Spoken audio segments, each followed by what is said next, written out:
Hello everyone, I am the Creep's Cabin. I know you use this video to fall asleep, so before that, like the video and subscribe to the channel. Also, where are you from? And what time are you watching? Now get comfortable and relax.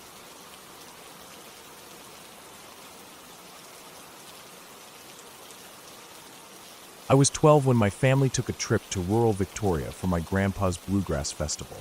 It wasn't the kind of trip I was particularly excited about. Long car rides, small towns, and staying in a caravan park weren't exactly thrilling for a kid my age. But my parents were eager, and my grandpa was performing, so we packed up and went. The town of Freeburg was tiny, more of a scattered collection of buildings than a real town. The kind of place where you could blink and miss it while driving through. It felt remote, surrounded by bushland and hills, quiet in a way that made everything seem more still than it should have been. I wasn't used to that kind of quiet. At home, there was always background noise, cars on the street, voices, televisions. Here, even in the caravan park, there was just the sound of the wind through the trees and the occasional distant murmur of other people.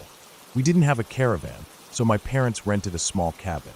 It was one of those prefabricated things, the kind that looks nice on the outside, but feels oddly hollow inside. The walls were thin, the furniture was the sort of mismatched old motel-style stuff that made the place feel older than it probably was. It was small, just a lounge area, a kitchenette, a bathroom, and 2 bedrooms. My parents had one, and my brother and I shared the other. It wasn't bad. I even liked the place, except for my parents' room. Something about it made me uneasy from the start. It wasn't outwardly creepy. No weird smells, no strange stains, nothing visibly wrong with it. The furniture was slightly older than in the rest of the cabin, and the bed had one of those old wooden frames that looked like it belonged in a different decade. But it was cozy enough. There was no logical reason for me to feel the way I did. And yet, every time I looked into that room, I felt off. It started as a mild discomfort, an instinct I couldn't explain. When I brushed my teeth in the bathroom, I would angle the mirror so I could see into their room, as if I needed to keep an eye on it. When I sat in the lounge, I would catch myself glancing toward their door.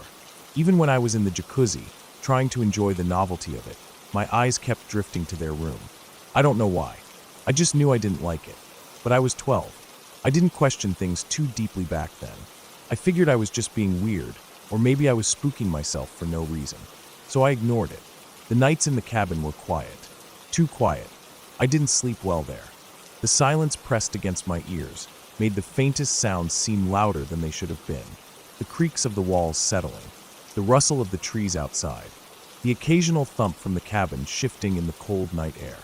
I told myself it was just the way buildings behaved, that I was just too used to city sounds. But deep down, I wasn't convinced. Then, one night, something happened that I never forgot. I had been arguing with my mother in the lounge. I don't remember what it was about, something stupid probably. At 12, most arguments with parents feel like the biggest thing in the world, even when they aren't. Eventually, I got frustrated and stormed off to my room. I didn't slam the door because I didn't want to make things worse, but I closed it firmly and lay down on my bed, still fuming. I was trying to calm down when it happened. A sudden, massive bang against my door. Not a knock. Not the kind of accidental bump you hear when someone brushes past. It was a full-force impact, loud and violent enough that I genuinely thought the door was about to break. The entire thing shook, the handle rattling like someone had tried to kick it off its hinges. My first thought was that my mother had lost her temper and lashed out at the door. But almost immediately, that didn't make sense. My mother wasn't the type to do that. She was never physical, never aggressive. And even if she had kicked the door, she wasn't strong enough to make it shake like that. The force of it was something different. I sat up, staring at the door. My heart was hammering, but I didn't move. The hallway outside my room was narrow. There wasn't enough space for someone to build momentum. If someone had hit the door, they would have had to do it from almost a standstill. I hesitated, then called out, "Mom." She answered from the lounge. "What?" My stomach dropped. She was too far away. If she had kicked the door, she would have been right there, outside. But her voice had come from the other side of the cabin. "Did you just hit my door?" There was a pause. Then she said, "I thought you did." For a few seconds, I just sat there, trying to process what she'd said. She thought I had done it, but I hadn't moved. And the more I thought about it, the more I realized something else. There hadn't been any footsteps. If someone had hit my door that hard, they would have had to walk up to it first, and then walk away. But I hadn't heard anything before or after the bang. I hesitated before responding. No, I didn't. Another pause. This one longer. Then finally my mom spoke again, but her voice sounded different. Uneasy. Old houses do weird things, she said, trailing off at the end like even she didn't believe it. I didn't push it. I didn't want to. I told myself it was nothing, that it was just one of those weird, unexplainable things that happen sometimes. I forced myself to sleep that night, but it wasn't easy. The next morning, we didn't talk about it. My mother acted normal. I acted normal. We ignored it. But I noticed something. She looked tired, like she hadn't slept well. The rest of the trip passed without incident. I still didn't like my parents' room, but I stayed away from it as much as I could. When we finally packed up and left, I felt relieved. I didn't want to be in that cabin anymore. It wasn't until the long drive home that my mother brought it up again. She was quiet for a long time, staring out the window as we drove. Then, out of nowhere, she said, "How about that scary door?" I looked at her. Wasn't it just because the house was old? She didn't answer right away. Then she sighed and said, "I only told you that because I didn't want to scare you." She wouldn't look at me. She just kept staring out the window. "It scared the shit out of me," she said. I couldn't sleep after that. We didn't talk about it again. I don't know what happened in that cabin. I don't know what hit my door. I only know that it wasn't any of my family. And to this day, when I think about that trip, it's not the Bluegrass Festival or the long car rides or the caravan park that stands out in my memory. It's that door, and the feeling that, for those few nights, something else was in that cabin with us. Something that didn't want us there.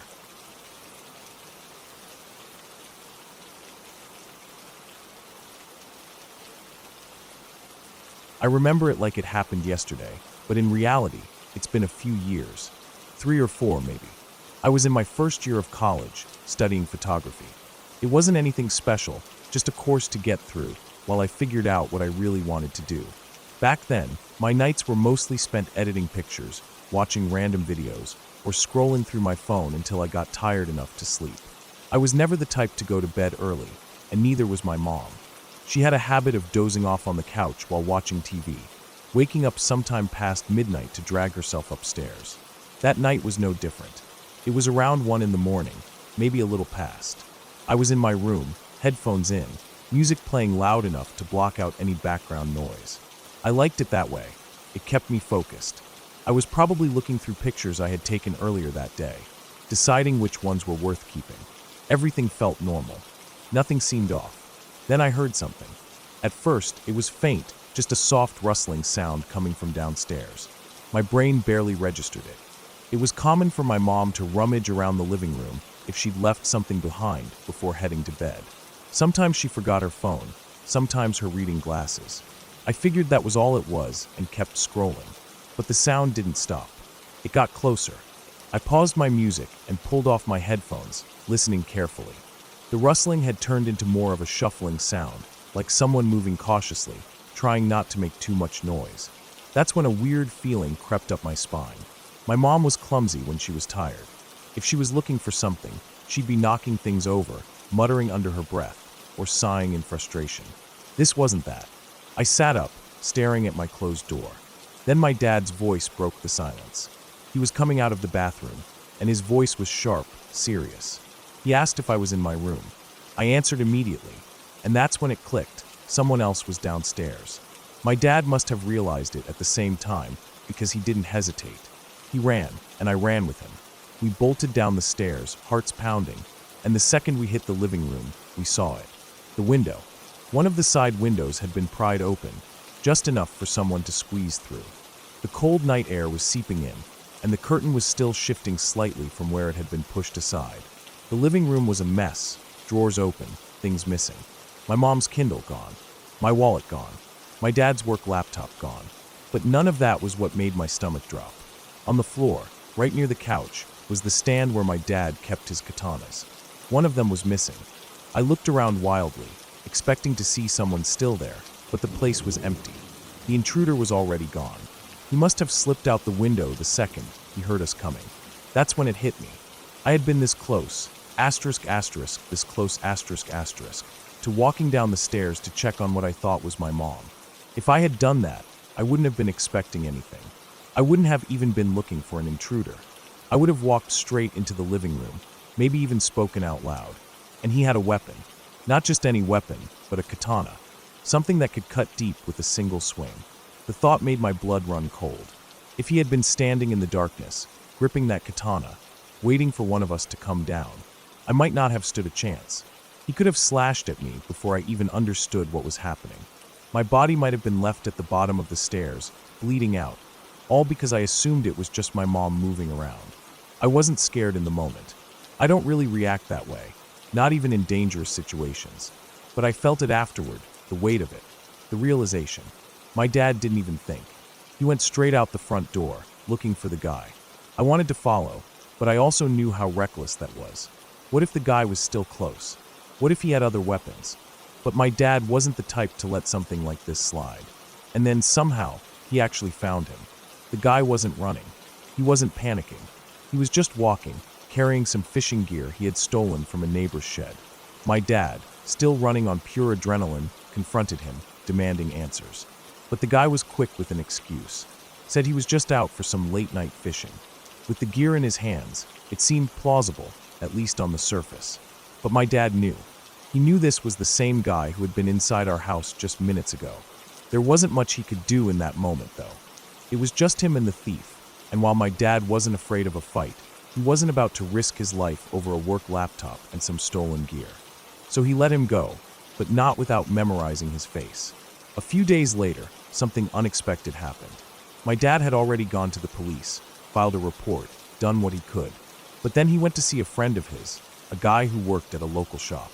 And that's when he saw it, his work laptop, sitting right there. His friend pulled him aside, explaining that someone had come in trying to sell it. Said the guy seemed desperate, frustrated. My dad's laptop was locked up tight with layers of security, and when the thief realized he couldn't get into it, he just decided to sell it off instead. With that information, the police had everything they needed. They tracked the guy down, arrested him. Turns out he was already in deep shit, had been stealing from multiple houses, selling whatever he could get his hands on. Worse, he had pissed off the wrong people. There was a bounty on him. Not a legal one, a street-level one. Other criminals had figured out what he was doing, and they didn't like it. Selling stolen goods was one thing, but getting caught, bringing heat down on their operations, that was a whole other issue. Word got out that he tried to end his own life in prison. Maybe because of the bounty, maybe because he knew there was no way out. I never found out if he survived. I should have died that night. I keep thinking about that. How one small decision saved me. I almost left my room to check on what I thought was my mom. I almost walked straight into that guy. The only reason I didn't was because my dad spoke up at the right moment. If he hadn't, if I had gone down first, I don't know what would have happened. There was a bit of humor in the aftermath, though. My dad gave me a hard time about leaving my camera bag downstairs. I usually just dumped it in the living room before heading up to my room. But that night, for whatever reason, I actually took it upstairs. If I hadn't, it would have been stolen too. And considering how much I had spent on that camera, losing it would have ruined me. I needed it for my coursework. That camera was my future at the time, and I almost lost that too. Even now, I think about that night. How close I came to something I might not have walked away from. I don't scare easily, but the weight of what could have happened stays with me. And maybe that's a good thing, because I don't make the same mistakes anymore.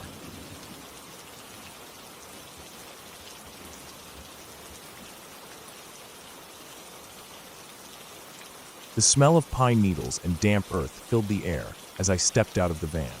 The drive had taken hours, winding through country roads until we finally arrived at the campsite deep in the woods.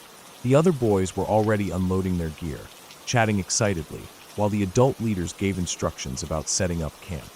It was my first time camping with the Boy Scouts, and though I tried to act normal, my stomach was tight with nerves. I had spent the last few months preparing for this, practicing tying knots, learning how to start a fire, memorizing the different types of trees, and how to navigate using a compass. But none of that seemed to matter now that I was actually here. Everything felt different in the real woods. Wilder. The trees were packed tightly together, their trunks stretching high above us, their leaves swaying in the late afternoon breeze. Shadows ran long across the ground, creeping closer as the sun sank lower. I followed the others to the designated campsite, where we were told to set up our tents. I struggled with mine, fumbling with the poles while the older boys made theirs look effortless. I didn't want to ask for help, so I kept my head down and worked through it, eventually managing to get my small tent upright. It leaned a little, but it would do. Once the tents were up, we were sent to gather firewood. I grabbed my flashlight and walked into the woods alone, feeling the crunch of twigs beneath my boots. It was a simple task, just find dry sticks and bring them back, but in the fading light, the forest seemed bigger than before. I could hear the other boys in the distance, their voices echoing as they joked and laughed. Then came the sound of sticks smacking against trees. Sharp, rhythmic cracks rang out through the woods. The older boys were fooling around, slamming branches against tree trunks, breaking them apart with each hit. Their laughter was louder now, almost taunting. I didn't join them. I focused on picking up a few decent-sized sticks, brushing the dirt off as I turned back toward camp. I was about halfway there when I heard a loud snap. A sharp, sudden crack like a whip. Then a stinging pain shot through my face. I gasped and stumbled back, my hand flying to my left eye. It burned, hot and deep, like a needle had been driven straight into it. My fingers came away wet. Even in the dim light, I could tell it was blood. I blinked hard, but my vision in that I was already blurry.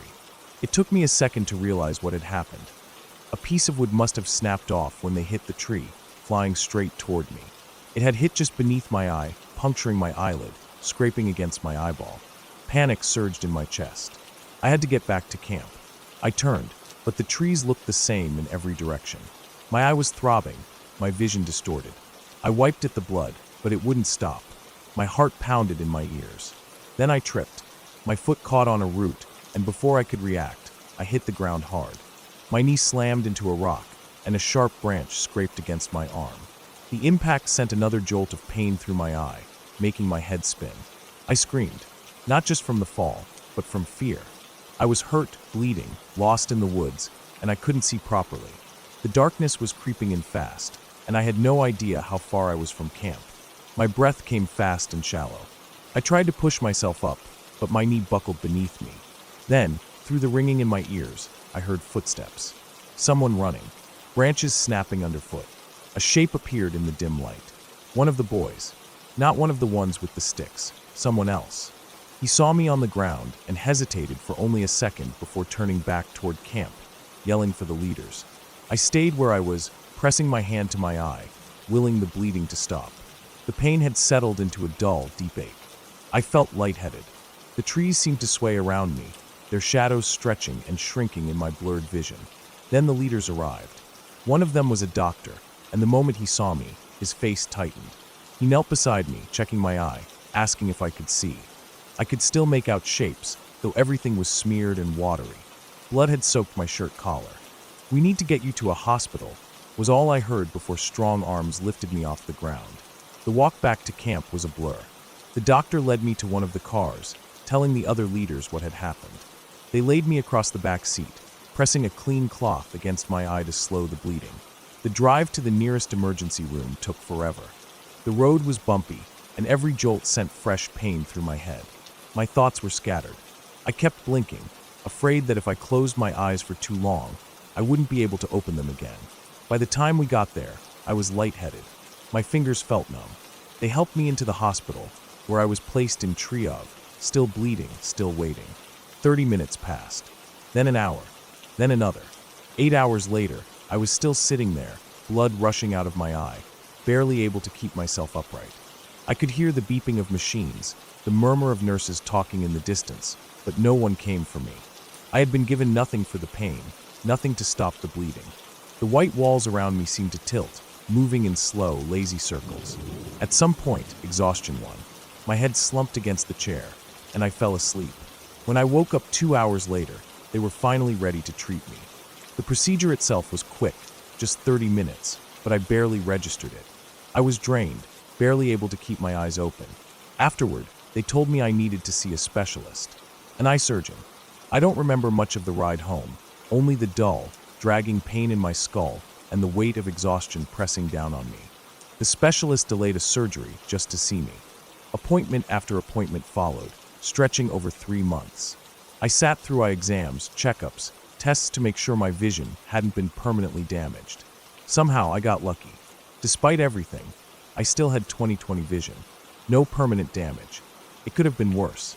A millimeter higher, and I would have lost my eye. Even now, years later, I think about that night. About the sharp snap of the branch, the sudden pain, the blood running down my cheek. The way the wood seemed bigger, darker, the moment I realized I was lost. I never told anyone how scared I really was. How, for those few minutes alone in the trees, I thought I might never make it back. It was my first camping trip. It should have been fun. Instead, it became a nightmare I'll never forget.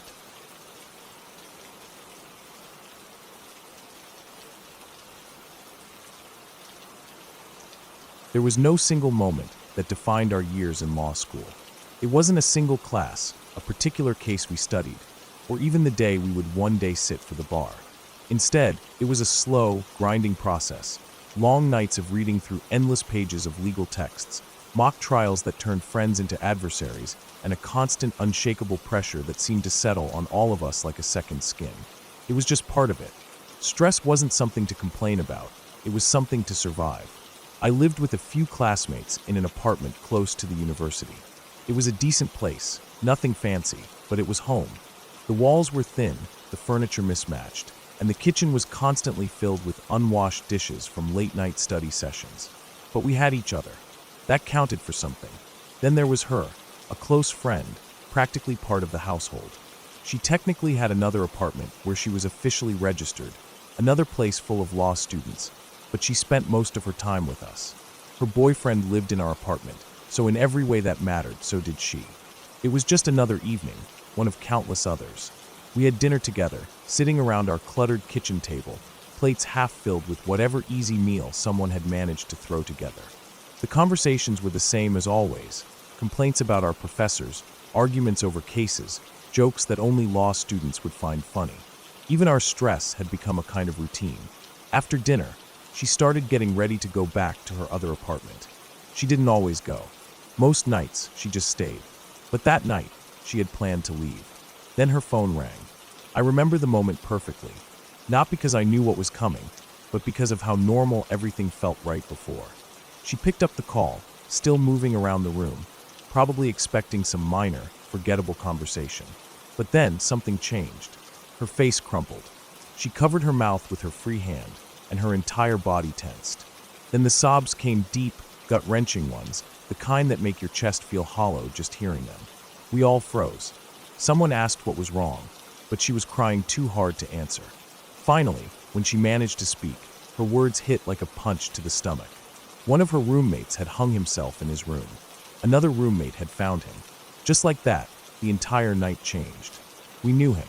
He wasn't a close friend, but he wasn't a stranger either.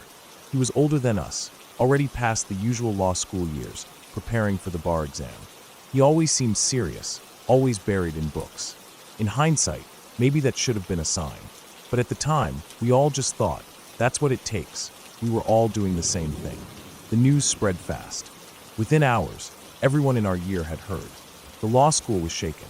No one ever thinks they'll be so close to something like this. We read about high-pressure careers, about people burning out, about the weight that law school puts on students, but it had always been statistics. Numbers. It wasn't supposed to be someone we knew. The details were awful. He had done it in his room, and one of his roommates had been the one to find him. No one knew exactly when it happened. Had he been dead for hours before they found him? Did he think about calling someone before he did it? Was there a moment where he hesitated?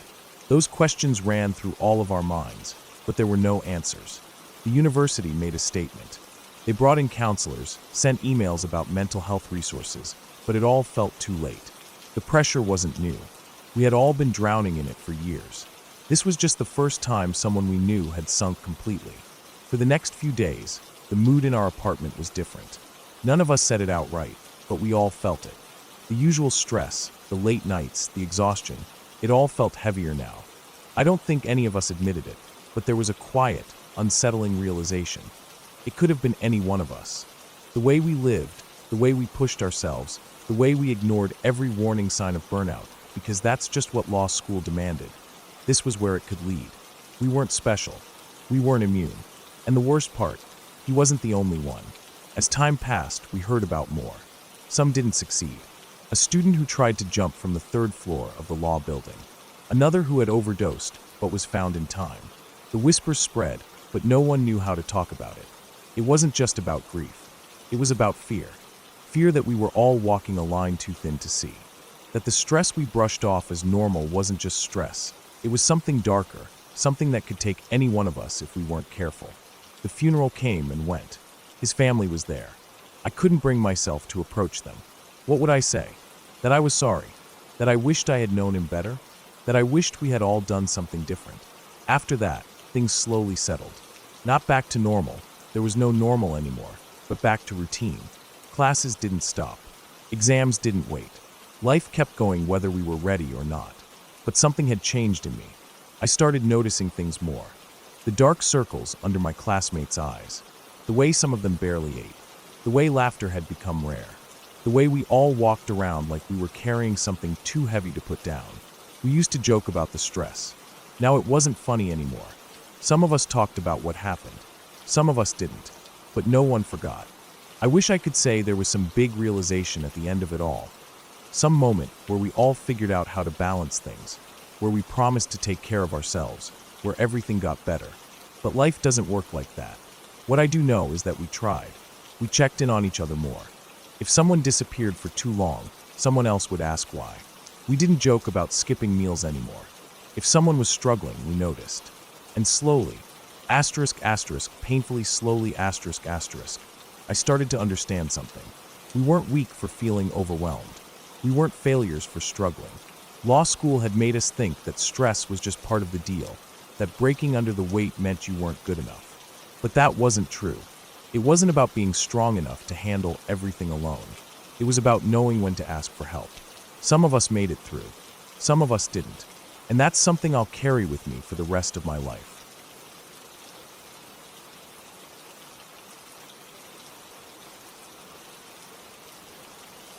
I had been working for a commercial cleaning company for a little over a year when I got assigned to this particular building. My job wasn't anything special. I was the fill-in guy. Whenever someone went on vacation or called in sick, I took over their route. It was an okay gig, mostly working alone in big empty buildings after hours. I didn't mind the solitude. In fact, I preferred it. No bosses breathing down my neck, no coworkers slowing me down. Just me, my work, and a long, quiet night ahead. This assignment was for a week. The guy who normally handled it, Greg, had some family thing and needed time off. He showed me the ropes over a couple of nights, walking me through everything I had to do. It wasn't anything complicated. Trash, bathrooms, vacuuming, mopping tile, wiping down desks. Pretty standard. The building itself was a modern office space, 2 floors, lots of glass everywhere. Huge windows along the front, a completely glass entrance, and a little glass vestibule before you actually got inside. At night, the whole place felt like a fishbowl. Greg told me that by 8 p.m., everyone was gone, and I'd have the building to myself. That was fine by me. I liked being alone. Or at least, I thought I did. The first few nights were uneventful. I went through my routine, moving from room to room, following the same path Greg had taught me. The hardest part was staying motivated. It was easy to drag my feet when I knew nobody was around to push me to go faster. I first noticed the sound on my second night alone. I was upstairs vacuuming when I heard what sounded like the front doors rattling. It was faint, just barely over the hum of the vacuum. I turned the machine off and listened, but the noise stopped. I figured it was the air system, or maybe the building settling. Big buildings like that always made weird noises. But then it happened again the next night. This time, I was on the first floor, emptying trash bins. I heard a sharp, metallic rattle from the entrance. It was brief, just a second or two, but loud enough to make me stop what I was doing. I walked over to the front area, looking through the glass doors. Nothing. The parking lot was empty, just my car sitting under the security light. The building across the street had some lights on, but no movement. No cars going by, no people anywhere. Just silence. I stood there for a while, waiting to hear the sound again, but it didn't come. I went back to work, convincing myself it was just something shifting in the HVAC system. But the rattling kept happening. It wasn't every night, and it wasn't at the same time, but by the end of the week, I had heard it at least 4 times. Always coming from the front doors. Always stopping the second I got close enough to check. I told myself it was nothing. Just the wind, the air pressure in the building, something harmless. I believed that. Until the last night. By the time my last shift rolled around, I was looking forward to being done with the place. The rattling noise was annoying, but I hadn't seen anything, so I wasn't exactly scared, just tired of dealing with it. I told myself that once my shift was over, I'd hand the building back to Greg and never think about it again. That night, I started my routine as usual. Everything felt normal, just like every other shift. It wasn't until I got to the tile floors near the entrance that things got bad. I had just finished mopping the main lobby when I heard the rattling again. Loud this time. Violent. It wasn't just a quick shake like before. It was continuous, like someone was grabbing the handles and yanking with everything they had. I froze. My first thought was that someone was actually out there, trying to get in. My heart started pounding, but I forced myself to move toward the glass doors. If it was a person, I needed to see them. As I stepped closer, the rattling continued. The doors were physically shaking in their frames, but when I looked outside, nobody was there. Nothing. The parking lot was completely empty. No cars, no movement, no sign of anyone. But the doors kept shaking. I walked into the little glass vestibule between the outside entrance and the inner office doors, trying to find an explanation. The air system wasn't on. There was no wind outside. The night was dead silent except for the rattling of the doors. I stood there, staring, my mind racing for a logical reason, but I couldn't find one. And then suddenly, the rattling stopped. Not like it slowly faded or settled. 1 second the doors were shaking. The next they were completely still, like nothing had ever happened. I didn't move. I just stood there, my breath coming in short gasps, my pulse hammering in my ears. I felt watched. Not in a paranoid way. Not like I was creeping myself out. It was something deeper. A cold, pressing feeling at the base of my skull, crawling down my back. The kind of feeling that tells you something is wrong, that you need to leave. I turned and walked away. Not too fast, not running. Just walking. But my legs felt stiff, my body tense like every muscle was bracing for something to happen. I grabbed my cleaning cart, barely bothering to put things away. I didn't care if the floors dried properly. I didn't care if the trash was emptied. I just wanted to be out. As I made my way to the back door where I had parked, I felt that same cold weight pressing down on me. Like I wasn't alone.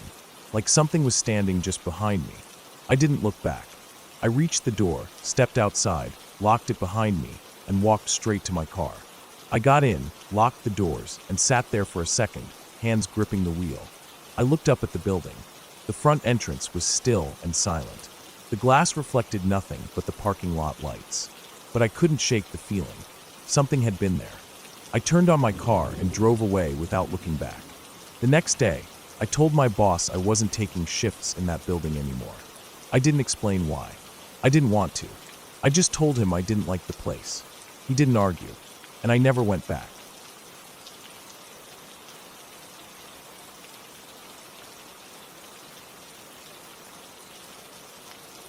I've had a second job delivering newspapers for years now.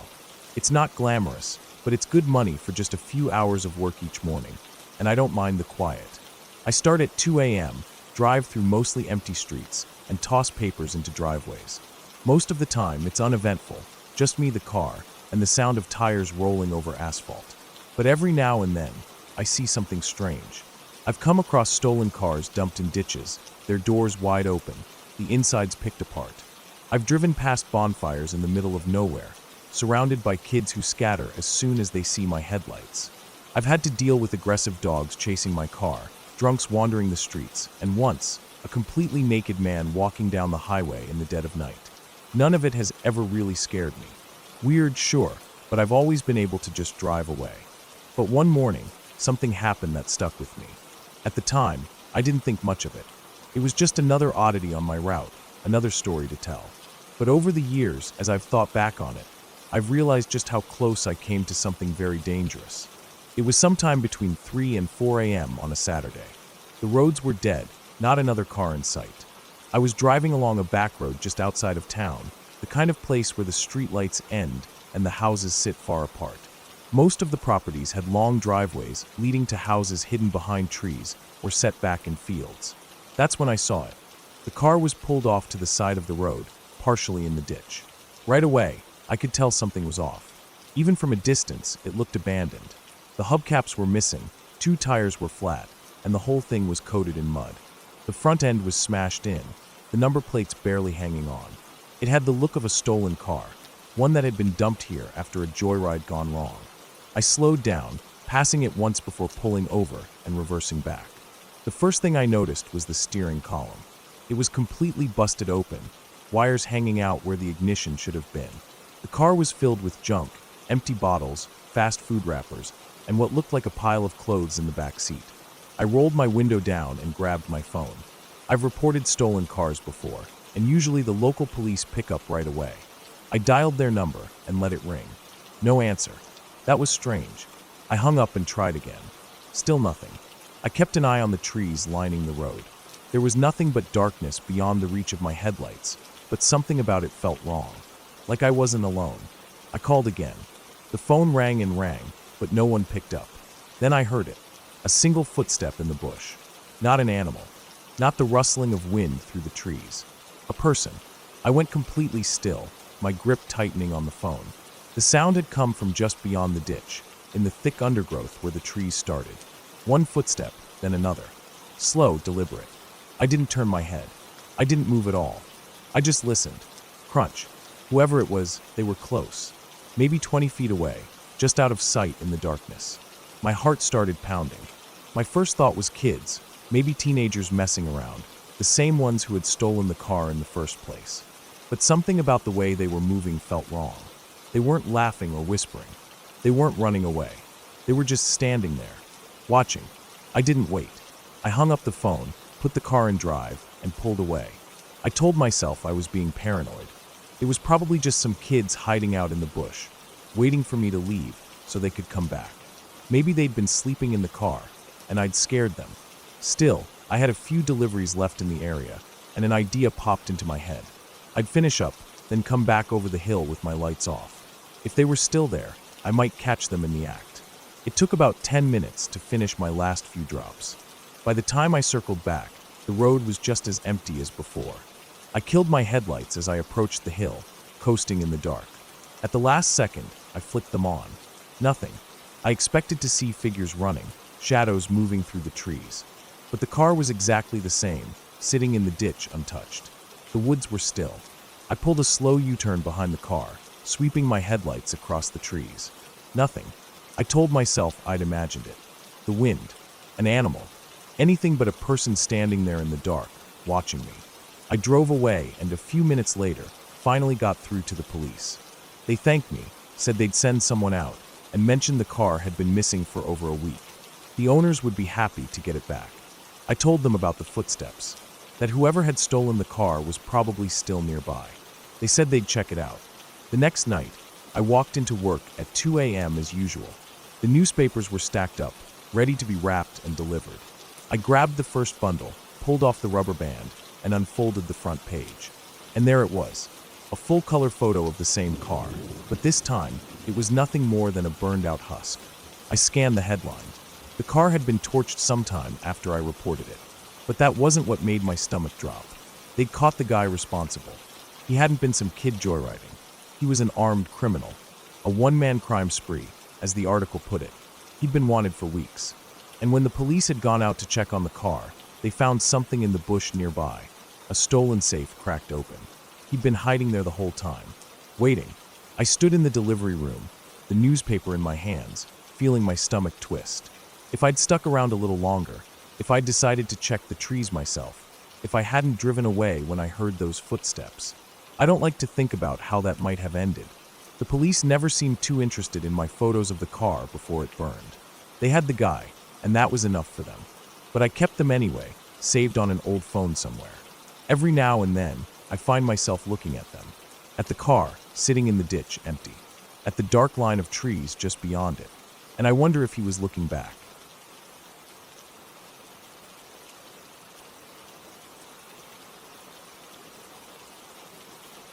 The explosion was sudden, violently loud, shaking the whole ship beneath my feet. One moment, I was below deck, half asleep, and the next I was thrown against the bulkhead, ears ringing, the smell of smoke filling my nose. There wasn't even time to think before another explosion rocked the ship. The metal groaned, a deep, unnatural sound, and everything tilted hard to one side. I scrambled to my feet, my heart pounding. Shouts filled the corridors, men yelling orders, others screaming. A thick haze of smoke made it hard to see. Somewhere deeper in the ship, I heard the unmistakable sound of rushing water. We'd been hit. The realization sent a jolt through me, but there was no time to dwell on it. I shoved past other men stumbling their way up to the deck, the ship listing sharply now, metal screeching under the strain. My boots splashed through water already pooling in the passageways. The ship was taking on water fast. By the time I clawed my way topside, the scene was pure chaos. The night sky stretched above us, star-strewn and vast, a cruel contrast to the hell playing out on the deck. Fires burned where the torpedoes had struck, casting everything in a flickering orange glow. The acrid stench of burning oil filled my nose, choking thick. Men scrambled to abandon ship. Some were already in the water, thrashing against the waves, their faces lit by the fire reflecting off the sea. I could hear their shouts, their prayers, their raw terror. The Indianapolis groaned again, tilting even harder. There was no time. I grabbed a life vest from a locker near the railing and pulled it on. The ship lurched. The deck beneath my feet was almost vertical now. Someone shoved past me, knocking me forward, and then I was tumbling, falling over the side. The ocean swallowed me whole. Cold, dark, suffocating. The impact stole the breath from my lungs, salt water rushing into my mouth and nose. I kicked hard, fighting my way back to the surface, my arms flailing. When I finally broke through, I gasped for air, my chest heaving. The ship was still there, burning, sinking. Men were still leaping from the stern as it slipped beneath the waves, their silhouettes stark against the flames. Then, just like that, it was gone. The Indianapolis had disappeared beneath the surface, and with it, everything I had ever known as safety. I turned in the water, blinking salt from my eyes. Men were scattered everywhere, bobbing like debris in their life vests. Some clung to makeshift rafts. Others floated alone, calling out in the darkness. The oil slick spread around us, thick and choking. It stung my eyes, burned my throat. The night stretched on, endless. The ocean heaved beneath me, black and unforgiving. I tried not to think about what might be below. Then the first fin sliced through the water. It was small at first, a dark shape just below the surface, circling slow, watching. My stomach clenched. A shark. It wasn't alone. As the hours passed, more came. Long, dark bodies moving just beneath the surface. Dorsal fins cut the waves in lazy arcs. We huddled together, trying to stay still, but they knew we were there. They could smell the blood in the water. The first attack happened just before dawn. A man a few yards away suddenly screamed, a short, sharp cry that cut off too fast. The water churned, thrashing violently, and then went still. When it cleared, he was gone. Panic rippled through us, but what could we do? There was nowhere to go, nothing to fight with. By first light, they were everywhere. Their movements became bolder. They circled closer, testing. Sometimes one would lunge, snapping at a flailing limb. A splash, a scream, a red bloom in the water, and then it was over. We tried to form groups, pressing together in tight circles back to back. It didn't help much. The sharks weren't afraid. They'd dart in between us, striking at the edges. Each time someone was taken, the space in our huddle grew wider. The worst part was the waiting. Every time I felt something bump against my leg, I flinched, my breath catching in my throat. Sometimes it was just a body, lifeless, bobbing in the current. Other times, I saw the flash of a pale underbelly before rows of teeth closed in. The sharks didn't just kill. They tormented us. They'd swim right up, close enough that I could see their black, doll-like eyes. They'd bump against us, test us, almost as if they were toying with us. By the second day, the exhaustion set in. The sun was brutal, baking us under its glare. Lips cracked, skin blistered. Some men drank the salt water, despite the warnings. They went mad, thrashing, raving. Some swam away from the group, convinced they saw land just ahead. The sharks got them too. By the third day, I stopped counting the dead. There was no point. The ocean had already claimed so many of us. I barely had the strength to keep my head above water. My limbs were numb, my vision blurred. I drifted in and out, barely conscious. The only thing that kept me awake was the fear that if I closed my eyes, I'd never wake up again. By the fifth day, I had nothing left. I was floating, delirious, half aware of the world around me. The screams had faded. There weren't many of us left to scream. The ocean stretched, empty and endless. Then, a shadow passed overhead. I blinked. A plane. It took me a moment to understand. My mind was slow, sluggish. But then I saw it again, banking low over the water. I wanted to shout, to wave, to do something, but I had no strength. I just floated there, watching.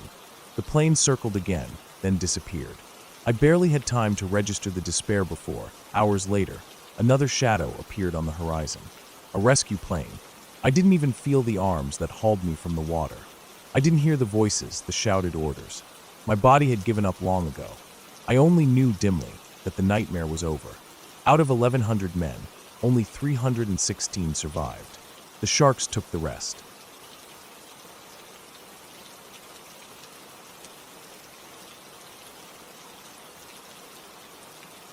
I had been sitting in the same spot for hours, hunched forward, eyes locked onto the screen.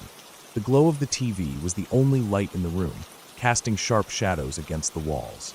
The rest of the house was quiet. I barely noticed the time passing. Hadn't eaten, hadn't slept, hadn't moved much except for the constant, tense motions of my hands gripping the controller. My back ached from the awkward position I had to sit in because the controller cord was too short. Every time I died in the game, my frustration grew, pulsing under my skin like a slow, creeping burn. I was in the church area, the one with the eerie atmosphere, where enemies lurked in the dark, waiting to strike. The game was punishing me for every mistake. Over and over, I fought my way through the same halls, my breathing getting shallower, my heartbeat picking up. My leg had been twitching for a while now, spasming every so often, but I ignored it. Maybe I had been sitting too long. Maybe it was the adrenaline. Then the pain hit. A white-hot bolt of agony shot through my entire body like an electric shock. My muscles clenched all at once, seizing up so fast it felt like my skin was being ripped from the inside. My fingers locked around the controller, hands curling in on themselves in a way that didn't feel natural. My jaw snapped shut, so hard I felt something crunch. I couldn't breathe, couldn't move, couldn't think. Somewhere in the back of my mind, I was aware of myself screaming. It wasn't a normal scream, not one of frustration or pain. It was raw, desperate, something dragged out from the deepest part of my chest. My body wasn't mine anymore. It was twisting, jerking, contorting in ways I couldn't control. My head slammed back against the couch, but I barely registered the impact. The world was flashing, stretching, folding in on itself. Then nothing. Darkness swallowed everything. The next thing I knew, I was floating in a strange, empty space.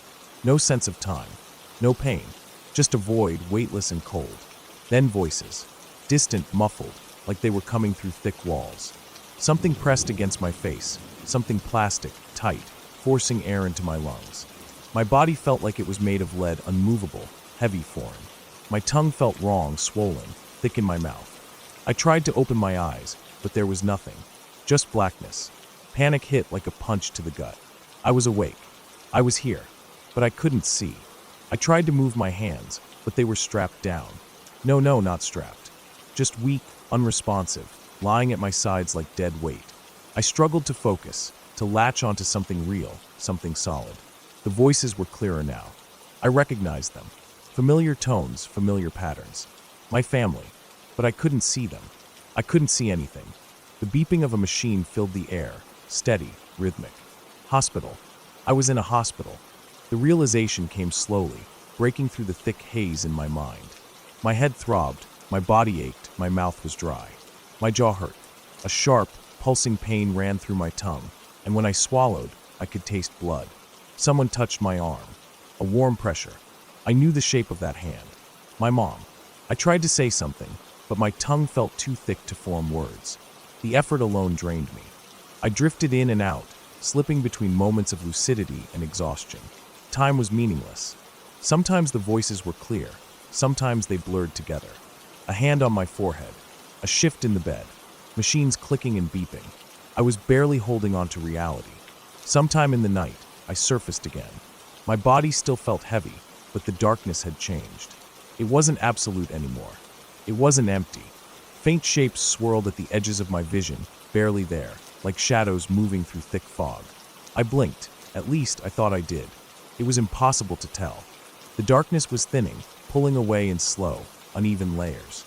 I wasn't blind. Not completely. That thought hit me like a lifeline. My heart pounded as I strained to see, to bring something, anything, into focus. But the shapes wouldn't settle. It was like looking through warped glass, everything shifting and bending. It stayed that way for hours. By the time morning came, I could see the outlines of people. Blurred shapes moving around me, nothing sharp or defined, but enough. My mom, my dad, my siblings. I could tell who they were by the way they moved, by the weight of their presence. The hospital was cold. The sheets felt stiff. My whole body ached, as if I had been through a brutal fight. The swelling in my tongue made it hard to talk, hard to swallow. Every inch of me felt wrung out, drained, hollow. But I was awake, alive. By the afternoon, my sight had improved. The world was still blurry, but colors and shapes had started to make sense again. The fluorescent lights above me buzzed, harsh and unrelenting. The machines beeped in steady rhythms. I had been hooked up to an floor, my arm taped down with medical tubing running from my wrist. My throat was raw.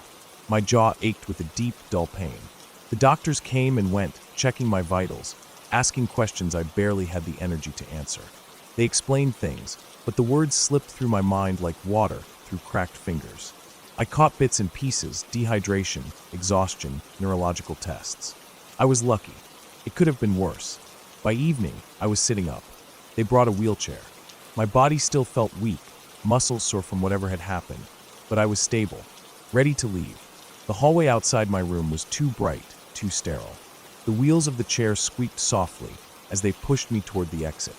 My hands rested in my lap, fingers lightly curled, still carrying the phantom sensation of gripping the controller.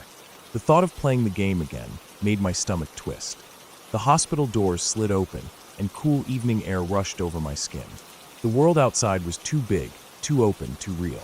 My dad helped me into the car, and I sank into the seat, staring out the window as the hospital shrank in the rearview mirror. I didn't talk much on the way home. I didn't have the energy. My tongue was swollen, still tender from where I had bitten down on it. My body felt like it didn't belong to me, like it had been through something I couldn't fully understand. The worst part was knowing it could happen again. That thought stayed with me, settling deep in my chest. I had never been scared of my own body before.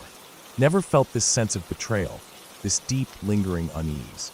But now I knew what it was like to lose control, to be ripped away from reality, to wake up in a place I didn't recognize, blind and helpless. Most people don't think about it. Seizures sound small, common, something people live with.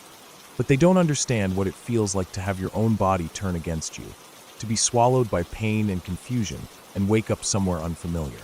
I did, and I'd never forget it.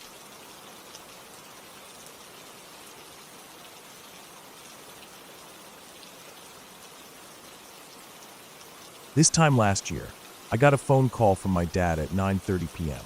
He was crying so hard I could barely understand him. My dad wasn't the type to cry.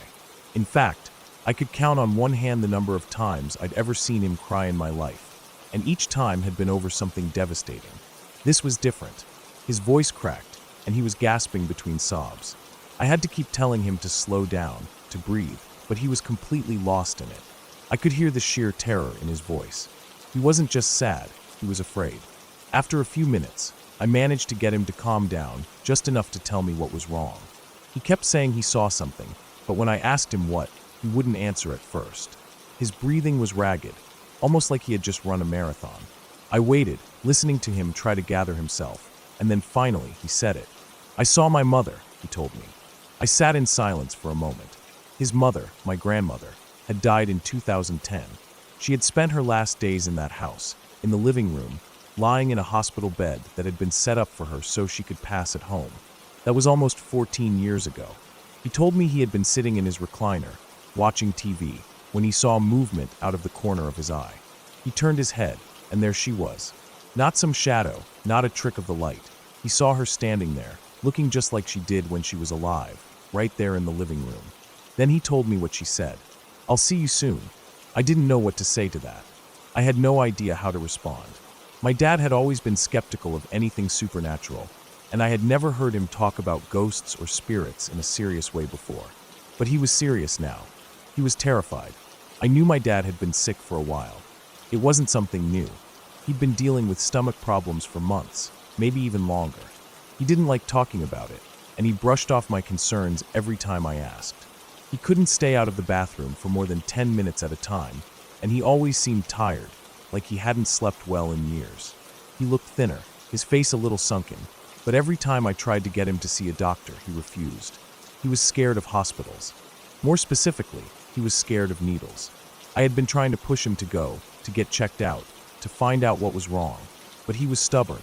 No matter what I said, he wouldn't listen. That night, after the phone call, I drove over to his house. I had to see him, had to try and convince him again to go to the doctor. If nothing else, I needed to calm him down. When I got there, he was sitting in his chair, looking pale, his eyes still red from crying. He wouldn't say much more about what he saw, but I could tell he was shaken to his core. I pleaded with him again to see a doctor, and just like before, he shook his head. A few months later, in May, he was in so much pain that he finally gave in. Not because he wanted to, but because he had no choice. A hernia had developed, and the pain was unbearable. He told me later that he felt like he would die if he didn't go to the ER. That was when they found the cancer. Colon cancer. Advanced. It had been there for a long time, eating away at him while he ignored the signs. I sat in the hospital with him when the doctors explained everything. They told us the options, but deep down, I could see it in my dad's face. He knew what this meant. He didn't say anything, just nodded, staring down at the hospital blanket draped over his lap. The surgery came next. They had to remove part of his colon, and after that, it was a whirlwind of procedures and treatments. It was like he had been holding on for years, living his life as best as he could despite feeling sick.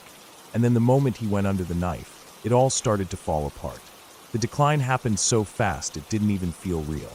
At first, he tried to stay positive. He told me he'd get through it, that he'd fight.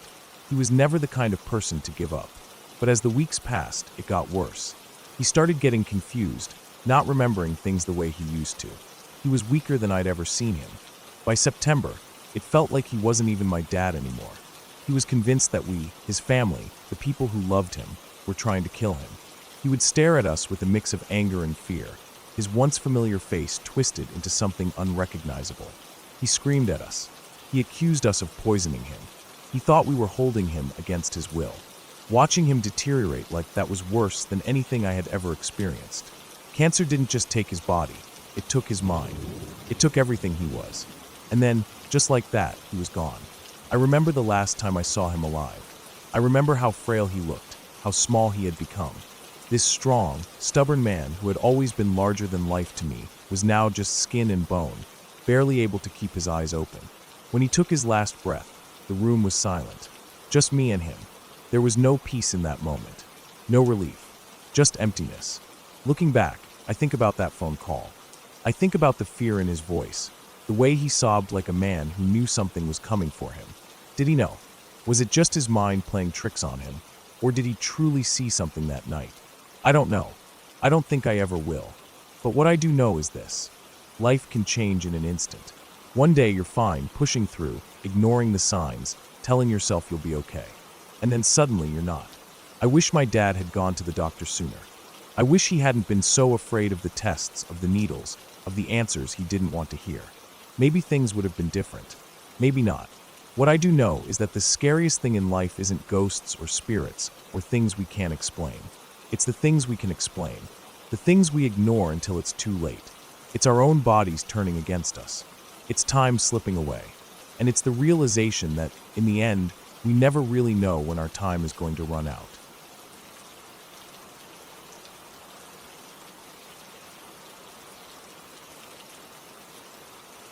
We moved into the house in late fall. It was in the county, just outside of town, far enough from the main roads that the nights were quiet. The kind of quiet that felt too deep, like a thick blanket over the world. The house itself was unremarkable. 2 stories, a basement, a detached garage. It had been renovated before we moved in. New doors, fresh paint, and a basement that looked completely redone. At first, the house felt normal. It was colder than I expected, though. Even with the heat running, there always seemed to be a chill in certain rooms. My father and I joked about it, but my mother said it was just an old house, and that was how they were. The neighbors were friendly, the type of people who'd wave when you drove by. One of them mentioned the previous owners in passing. Nice folks, he said, but the mother, she was interesting. He left it at that. It wasn't until later that I started piecing things together. The fresh doors, the locks on the outside of the bedroom doors, the basement with no windows. The first thing we noticed was small. Glasses wouldn't stay where we put them. We'd set one on the counter, walk away, and hear it fall. At first, we dismissed it. Maybe we set them too close to the edge. Maybe condensation made them slip. But then we started paying attention. We set glasses down in the middle of the counter, made sure they were steady, and still, we'd hear the sound, ceramic hitting tile, glass tipping over. We checked the counters. They weren't sloped. The floors were even. There was no draft strong enough to move something like that. It didn't stop with glasses. Shadows moved in places they shouldn't have. I'd glance at my closet and think I saw something shift inside. Just a trick of the light, I told myself. But it kept happening. Enough times that I stopped keeping my closet door open. Things showed up where they didn't belong. Small branches left on the doorstep, a single shoe in the hallway that I knew had been in my closet. Then came the knocking. The first time it happened, it was late. I was half asleep when I heard it. 3 soft knocks on my door. I groggily called out, asking my father what he wanted. No response. I sat up, listening. Nothing. After a few moments, I got up, opened my door, and looked around. The hallway was empty. I rubbed my face, convinced I'd imagined it, and went back to bed. A few minutes later, my father's door opened. He stepped out, looking just as groggy as I felt. "Why did you knock on my door?" "I didn't," I said. "I thought you knocked on mine." We looked at each other for a moment. Neither of us had knocked. Without saying anything, we went back to bed. The knocking happened again a few nights later. This time, I didn't get up. I stayed in bed listening. It wasn't just my door. It was coming from the walls, the ceiling, the floor. A rhythmic, scattered tapping. Light at first, then stronger. I pulled the covers over my head, telling myself it was just the house settling. But it wasn't just the house. I kept seeing shadows where there shouldn't have been any. The closet, the hallway, the corners of my room. I started keeping my lamp on at night. Small things went missing. My keys, a book I'd been reading, a hairbrush. I'd find them in places I knew I hadn't put them. Then came the night my parents were gone. I was watching my little sister. She was asleep upstairs, dead to the world like always. The house was silent except for the occasional creak of wood. I was in bed, trying to fall asleep, when I heard the knocking. Soft at first, like before. I ignored it. Then it got louder. Still, I ignored it. Then it turned into something else. A full-on pounding, like fists slamming against the walls. My bed shook. The frames on the walls rattled. It felt like the whole room was vibrating. I bolted upright, heart hammering. The sound was everywhere, on the walls, the floor, the ceiling. It wasn't just knocking. It was pounding, shaking, an assault on the house itself. And then I snapped. I sat up and yelled, "Knock it off. I'm trying to sleep, and you won't scare me. So shut the F*** up." The second I finished speaking, the noise stopped. Instant, complete silence. The kind of silence that presses against your ears, like the whole world is holding its breath. I sat there, frozen, waiting. Nothing. No more knocking, no more pounding. The house was still. The next morning, I told my father. He just shrugged. "Ghosts can't do much besides scare you," he said. He didn't seem bothered at all. I thought that was the end of it. I was wrong. It was winter when the last thing happened.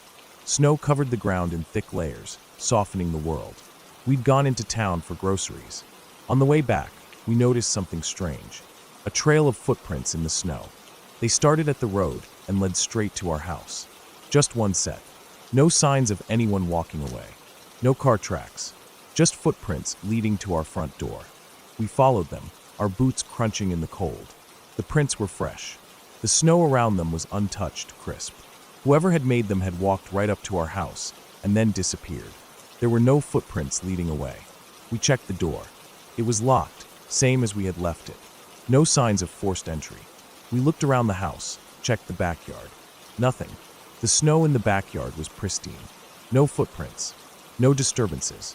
Whoever had walked up to the house hadn't walked away. That night, I lay in bed, staring at the ceiling. Listening. Waiting.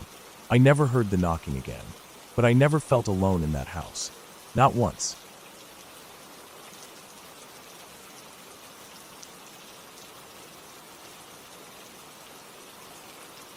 I was 6 years old when I first heard her name, Holly Jones. She was spoken about in hushed tones among adults, their voices heavy with something I couldn't quite understand at the time. But among kids, it was different. Her name was a warning, a lesson told to us over and over, whispered in schoolyards, passed down from older siblings, repeated like an urban legend, though it wasn't a legend at all. Holly Jones was real. She was a little girl, not much older than I was, who had been taken by a man and never made it home. Adults in my neighborhood used her story as a way to scare us into being careful. Be careful, or you could end up like Holly Jones. It was a phrase thrown around when we wandered too far from home, when we strayed from well-lit sidewalks, when we played too long past dark. We didn't think about it too much. We were kids, and kids think they're invincible. But even though we shrugged it off, the fear still sat in the back of our minds. Holly was taken in Toronto, and we lived in Toronto. She didn't live in some far-off place. She walked the same streets we did, maybe even played in the same parks. That made it different. It made it real. There was an alley near my house, a long stretch of cracked pavement lined with chain-link fences and overgrown weeds. It cut through the neighborhood, a quick shortcut between my house and my best friends. We all used it, even though we weren't supposed to. The alley was always quiet, always empty. The air smelled like damp concrete and garbage, and stray cats would dart between the bins when you walked past. The adults warned us about it constantly. Never walk alone. Stick to the main roads. Stay where people can see you. It was easy advice to ignore. Most of the time, the alley felt perfectly safe. Nothing happened there. It was just a strip of pavement, the same as any other part of the neighborhood. The warnings felt like the kind of thing parents said just to say it. I never really thought about Holly Jones when I walked through that alley. Not until the night I understood why they had warned us. It was late spring, warm enough to be outside without a jacket, but cool enough that the air still had a bite to it after sunset. I had spent most of the evening at my friend Alex's house. We had played video games, eaten junk food, and lost track of time, like we always did. By the time I left, the sky had faded into that deep blue that meant night was just around the corner. I knew I should have left earlier, but I wasn't worried. My house was only a few blocks away. I could take the long way, walk along the main streets, under the glow of streetlights, past houses with porch lights on, or I could take the alley. It would cut my walk in half. I hesitated for a second at the entrance, but then I told myself I was being stupid. It was just an alley. It was fine. I had walked through it 100 times before, so I stepped inside. At first, it was normal.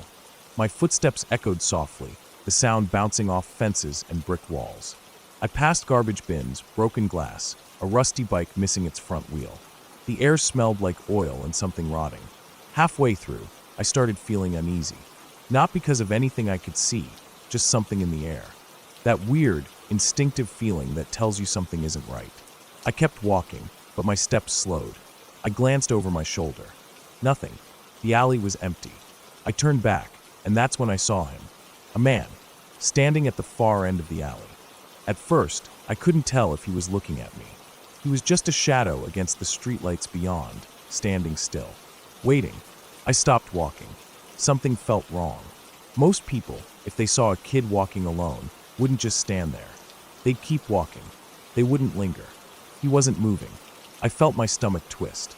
I was about halfway through the alley, too far in to turn back, but still too far from the other end to feel safe. I swallowed hard, trying to act like I wasn't scared. Then he started walking toward me. Not fast, not slow, just a steady, deliberate pace. I felt my whole body go cold. Every part of me screamed run, but running meant turning my back on him. I didn't want to do that. I looked around, but there was nowhere to go. The fences on either side of me were too high to climb. There were no side paths, no doors, nothing but walls and pavement, and the man coming closer. I took a step back. He took another step forward. I felt like I was sinking, like the air had turned thick around me. I tried to tell myself I was overreacting, that he was just another person walking home, that I was imagining the danger. But I didn't believe it. And then he spoke. I won't write down what he said. I don't want to remember the words. But they weren't normal. They weren't something a stranger should say to a child. I turned and ran. I don't think I've ever run so fast in my life. I sprinted toward the end of the alley, my shoes slamming against the pavement, my breath coming in short, panicked gasps. I could hear him behind me. Not running, but walking faster. I reached the end of the alley, burst onto the sidewalk, and kept running. Past houses, past parked cars, past people who didn't even look up as I flew past them. I didn't stop until I reached my front door. I fumbled with the lock, my hands shaking so badly I could barely get the key in. When I finally got inside, I slammed the door behind me and locked it. And then I stood there, gasping for air, my whole body trembling. I peeked through the window, out toward the street. He wasn't there. I never told my parents. I don't know why. Maybe I thought they wouldn't believe me. Maybe I didn't want to get in trouble for walking alone. But I never took that alley again. For years, I wondered what would have happened if I had walked slower. If I hadn't run. If I had ignored that instinct that told me something was wrong. Maybe he was just some guy. Maybe it was nothing. Or maybe I wouldn't have made it home. I think about Holly Jones sometimes. I think about how she was just a kid walking home, the same way I was. And I think about how close I might have come to ending up like her.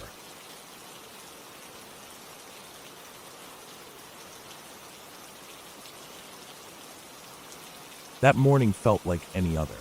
The school bus smelled like old vinyl and stale air, the kind of scent that clung to the seats no matter how many times they were cleaned.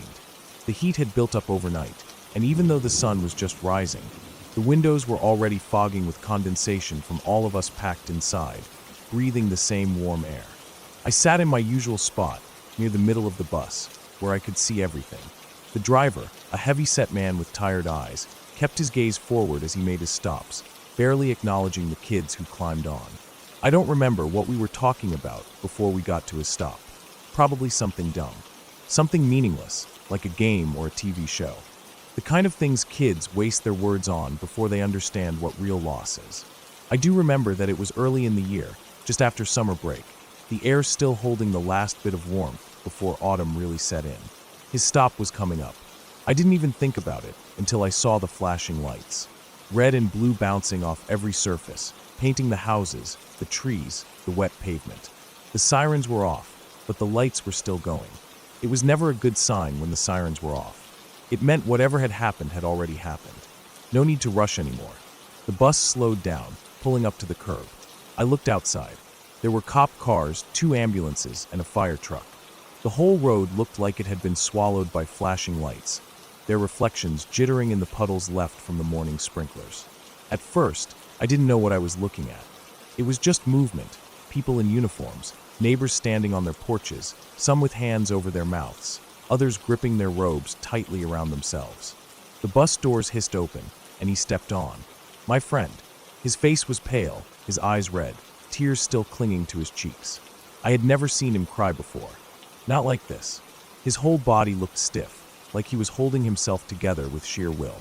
He didn't even wipe his face, just let the tears sit there, drying into his skin. He sat down next to me, and I asked him what was wrong. He didn't answer right away. He was staring straight ahead, his breathing uneven, like he had been running even though I knew he hadn't. Then he said it. "Do you see all the cop cars and ambulances?" I turned my head again, looking harder. I could hear people talking outside, but I couldn't make out the words. The front door of the house across the street was open. A woman stood just outside it, her hands pressed to her face, her shoulders shaking violently. Next to her, a man was standing completely still. Too still. His hands hanging limp at his sides, his head tilted downward. His work shirt was untucked, the buttons uneven like he had thrown it on in a hurry. I still didn't get it. Not right away. My friend's voice was quieter when he spoke again, like he didn't even want to say it. Like saying it would make it more real. The dad was leaving for work. The mom and the little kid were outside saying goodbye. I watched him swallow hard, his jaw tightening, his fingers curling into fists in his lap. He was shaking. Not sobbing, not wailing like the mother outside. Just shaking, like his whole body was rejecting what his mind had just absorbed. The kid was behind the car. I felt my stomach twist. Something inside me knew what he was going to say next, but I didn't want to hear it. I wanted him to stop. I wanted the bus to keep moving, to leave that street behind. The dad didn't see him. I turned back to the scene outside. It was so obvious now. The neighbors weren't just standing there to watch. They were horrified. Some were holding their own children close. Some were whispering. Some just stood there frozen, unable to do anything except exist in the same terrible moment. The mother was still screaming. I couldn't hear her exact words, but I didn't need to. It was the kind of sound that didn't need translation. The kind of sound that twisted into your gut and left something there that would never leave. My friend was staring down at the floor, silent again. I didn't ask what he had seen. I didn't want to know. He had been standing at the bus stop, waiting like normal, just a few feet away when it happened. Had he seen it happen? Or just the aftermath? It didn't matter. He had heard it, heard the mother's screams, heard the chaos that followed. And now he was here on the bus, heading to school like we were supposed to just go on with our day. The bus pulled away from the curb. The scene outside blurred as we moved, but the image stayed burned into my mind. The open front door. The father standing motionless. The mother collapsed onto her knees now, rocking back and forth, wailing. Nobody on the bus spoke. At least, not near us. Maybe in the back, where the kids who never paid attention to anything sat. But up front, where we were, there was nothing. Just silence. Heavy, suffocating silence. The rest of the ride was a blur. I don't remember getting off the bus. I don't remember walking into school. I don't even remember most of that day. It felt wrong. Like I wasn't supposed to be there. Like none of us were supposed to be doing normal things after seeing something like that. But that's what happened. We just kept going. That's what people do. I never asked my friend about it again. I don't think I ever could. I didn't want to make him relive it. I didn't want to relive it myself. But I never forgot. The sound of that mother screaming, even though I only heard it from a distance, stayed with me. The way she crumpled to the ground. The way the father just stood there, his whole body slumped, like his soul had left before he could even process what had happened. And the realization that it could happen to anyone. One small mistake. One moment of distraction. 1 second where everything seemed fine, until it wasn't. That was the scariest part. Not the blood. Not the horror of it. The fact that it was an accident. The kind of accident that could happen on any street, to any family, on any ordinary morning. And that's why I never forgot.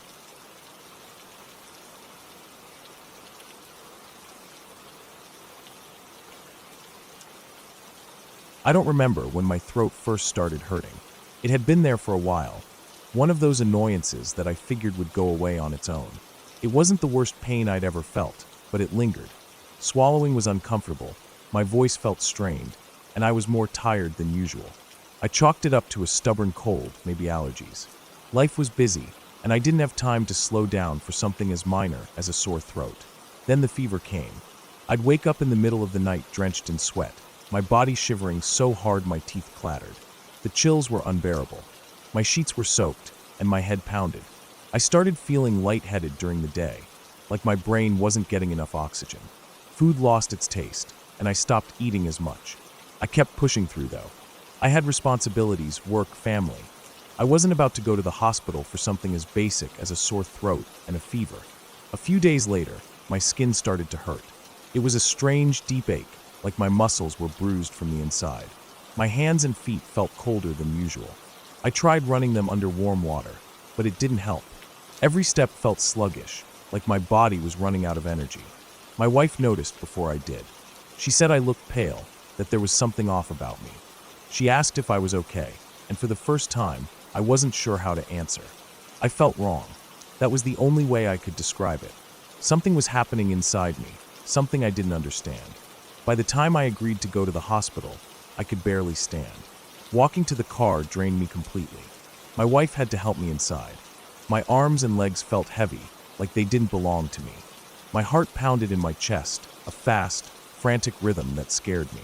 My breath was shallow. The world seemed hazy, like I was seeing it from underwater. I don't remember much after we got to the hospital. The doctors moved fast. They took my temperature, checked my pulse, ran blood tests. Their faces turned serious. One of them asked if I had any recent infections, and I told them about my sore throat. They didn't look reassured. Then everything blurred together. The room spun. My body felt like it was shutting down. I heard voices, medical terms I didn't understand. Then darkness. I woke up in a nightmare. At first, I didn't know where I was. My mind felt heavy, like I was trying to think through thick fog. I couldn't move. I couldn't speak. My mouth was dry, and something was in my throat, something plastic, cold. A tube. I tried to breathe, but it didn't feel natural. Machines beeped around me.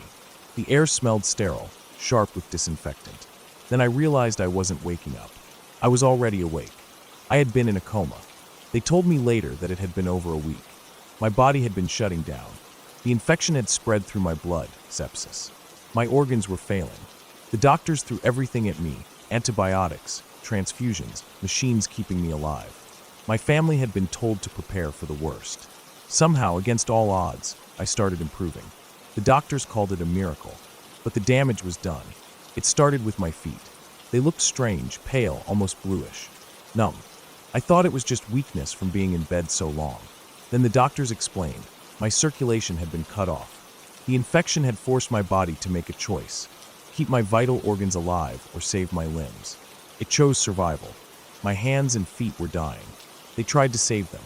They waited, hoping blood flow would return. It didn't. The first amputation was my legs. I couldn't feel the surgery. I wasn't awake for it. But when I came to, something was missing. My real legs waren gone. In their place, bandaged stumps. My body felt incomplete, like a puzzle with missing pieces. I reached down instinctively, but there was nothing to touch. Phantom pain hit me in waves, sharp, electric jolts from limbs that weren't there anymore. I stared at the ceiling. My wife held my hand, but I didn't squeeze back. I didn't have the strength. I didn't have the words. It wasn't over. One of my hands had to go next. The other was dying, but they were trying to save it. The doctors didn't know if they could. I wasn't sure if I cared anymore. The world kept moving even though mine had stopped. I spent days in a haze of medications, surgeries, and physical therapy I didn't want to do. Nurses checked my vitals, adjusted my IVs. My wife sat by my bedside, exhausted but refusing to leave. My kids were afraid to see me like this. I didn't blame them. I wasn't sure who I was anymore. I thought about everything I had taken for granted. Walking, driving, holding a coffee cup, hugging my children. My body had betrayed me in the worst way possible, and all of it, every last bit of it, had started with a sore throat. Sepsis had stolen my life as I knew it. But I was still here. Recovery wasn't just physical. The emotional toll was worse. I had to learn how to live again. Prosthetics would come later, but for now, I was bound to a wheelchair. My arms felt weak, my balance was gone. Every movement took effort. The things I had done without thinking before, brushing my teeth, holding a fork, even scratching my nose, were now battles I had to fight every day. There were dark moments, times when I wanted to give up, times when I questioned why I had survived at all. But my family didn't give up on me. My wife reminded me, every day, that I was still here, that I still had a future. My kids needed their father, even if I wasn't the same man I had been before. I was still their dad. I was still me. It took time, more time than I ever thought, but I started fighting back. I worked through physical therapy. I forced myself to move, to adapt.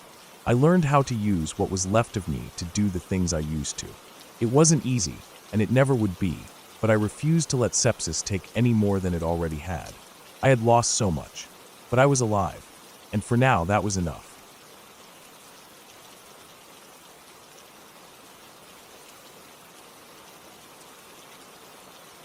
I was 17 the night it happened. It was early spring, just after sunset, and I was in my room with my back against the wall, legs stretched out on my bed, reading a book. I don't remember what book it was. Maybe it was something for school, maybe just some paperback I picked up at the library. Either way, I wasn't really focused on it. The house was quiet, my parents downstairs watching TV, and the dim yellow light of my lamp barely lit the page. Then, out of nowhere, the sound hit me. It wasn't like anything I'd ever heard before. A deep, gut-punching blast of sound that rattled the windows in their frames, followed instantly by an even louder crunch, like metal tearing, wood snapping, bricks crumbling. It was a sound so loud, so unnatural, that for a second my mind couldn't make sense of it. Then came the horn. A car horn, long and shrill, blaring without pause. I could feel it in my chest, the way it cut through the air, high-pitched and relentless. I froze, gripping the book so tight my knuckles went white. I wasn't sure how long I sat there, heart hammering in my chest, before my body finally caught up with my brain, and I scrambled off the bed. I shoved open my door and ran barefoot down the hallway, past the living room where my parents were already on their feet, their faces twisted in confusion. Then I was outside. The air smelled like burning rubber and something sharp, almost chemical. I followed the smell up the street, past the dark outlines of houses, porch lights flicking on one by one as people stepped outside, drawn by the noise. And then I saw it. Up the road, near the bend, a house stood beneath the dim glow of a street lamp. Or at least, what was left of it. Half of it was just gone. A gaping wound in its side, jagged wooden beams splintered out at wild angles, bricks and debris scattered across the lawn and the road. And at the center of it all, like some terrible sculpture forced into the wreckage, was a car. The front half of it was buried deep into the house, the hood crumpled like tin foil. The roof partially collapsed under the weight of the fallen structure. The windshield was gone, shattered into 1,000 tiny fragments that glistened under the streetlight. The driver's side door was crushed against the remains of the wall. The back end of the car stuck out from the rubble, tilted at a sickening angle, its rear tires barely touching the pavement.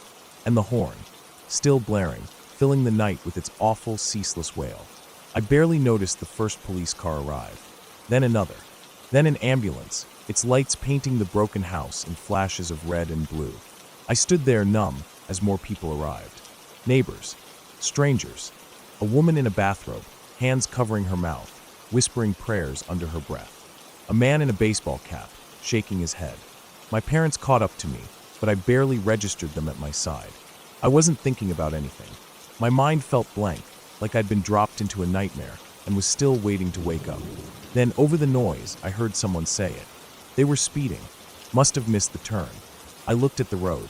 The bend at the top of the street wasn't sharp, but if someone was going too fast, way too fast, they could miss it entirely. And that's exactly what must have happened. The car must have been flying down that old country road before reaching the curve. Instead of turning, it had gone straight, launching off the slight incline at the edge of the street like a missile, before slamming into the house at full force. The family inside had been lucky. That's what everyone kept saying. They had been downstairs at the time, in the kitchen, in the part of the house that was still standing. If they had been upstairs, if they had been in any of the rooms above, there wouldn't have been any luck to speak of. It took over an hour for the first responders to clear enough debris to confirm what was already obvious. The people in the car hadn't survived. 3 of them, 2 in the back, the driver, all dead on impact. The roof had collapsed inward, the dashboard crumpled. It was a mess of twisted metal, broken glass, and splintered wood. I didn't recognize the car. I didn't recognize the bodies they pulled from it, either.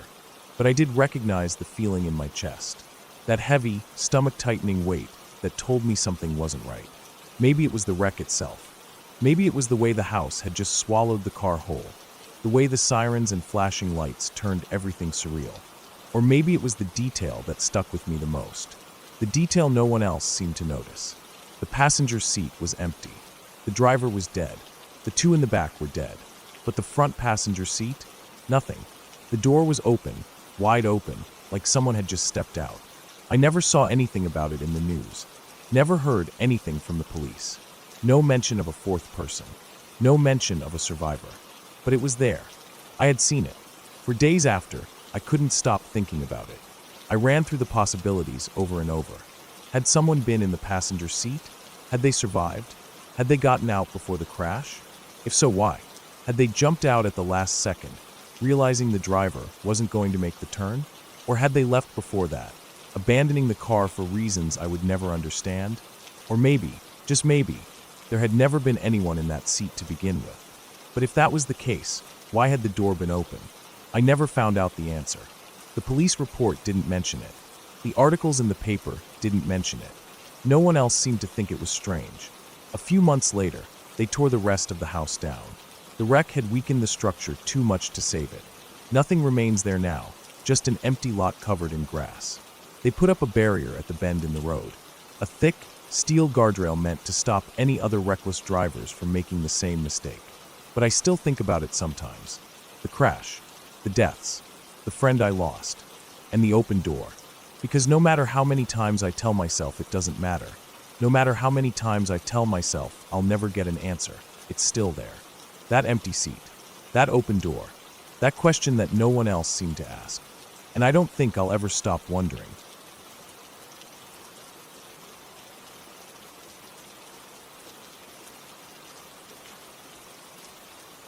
I don't sleep much anymore. Not because I have insomnia or nightmares or anything like that. It's more like I just don't see the point. Lying there for hours, eyes closed, waiting to drift off. It feels like wasted time. I know sleep is necessary. I know my body and mind need it.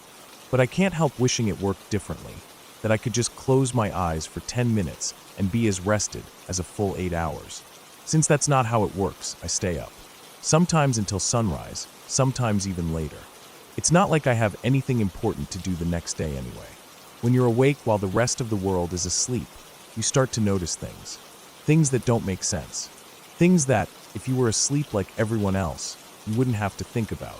Some of them are small, shadows moving in the corner of your eye, strange noises you can explain away if you try hard enough. Other things are harder to ignore. This happened a few months ago, maybe longer. I don't really keep track of time the way I used to. It was late, around 3 or 4 a.m. The house was completely silent, just how I liked it. I was sitting in the living room, watching random videos on YouTube. Nothing serious. Sometimes I watch scary ones if they seem interesting, but mostly I just let the algorithm decide. Trash TV, weird internet rabbit holes, whatever keeps me entertained. That night, I had just paused a video to read something on my phone, some article or comment thread that caught my attention. I didn't want the background noise, so I muted everything and focused on reading.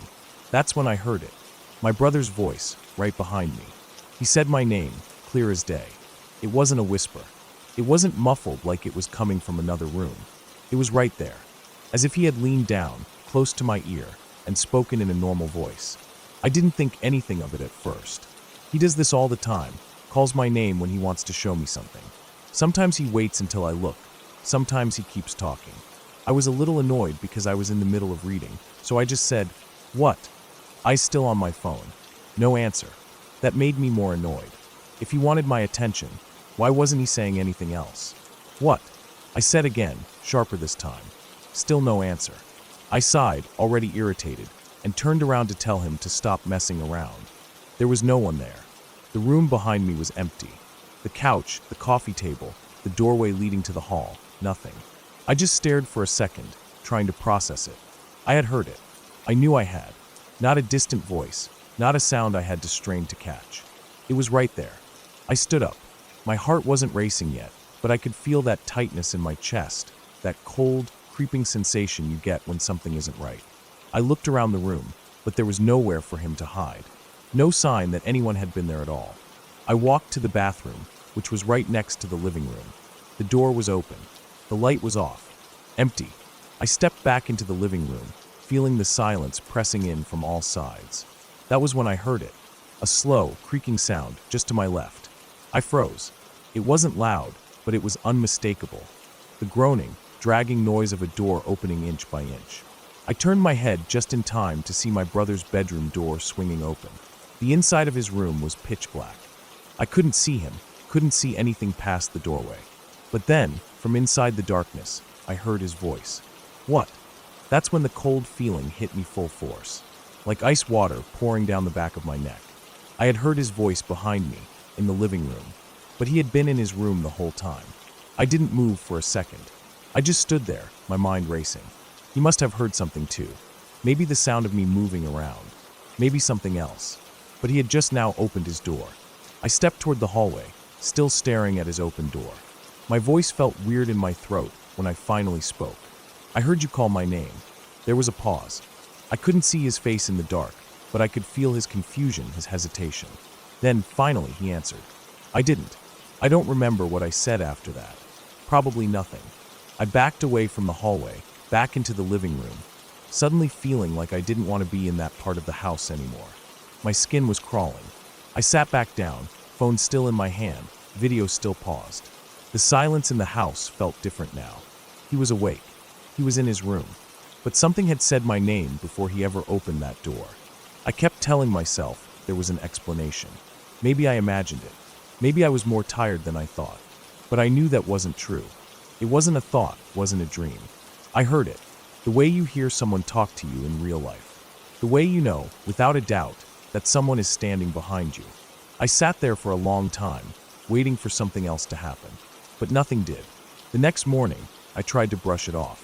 I didn't want to bring it up, but my brother did. He asked what I meant last night when I said I heard him call my name. I told him everything. He looked weirded out, but not scared. Not as scared as I had been. "Maybe you just imagined it," he said. I nodded like I agreed, but I didn't. I still don't. I've tried to forget about it, tried to tell myself it was just my mind playing tricks on me. But the thing is, I've stayed up late a lot since then. Sitting in the same spot, watching the same kinds of videos, keeping the house silent except for the glow of the screen. And sometimes, in that silence, I still feel it. That presence behind me. Like someone is standing there, just waiting.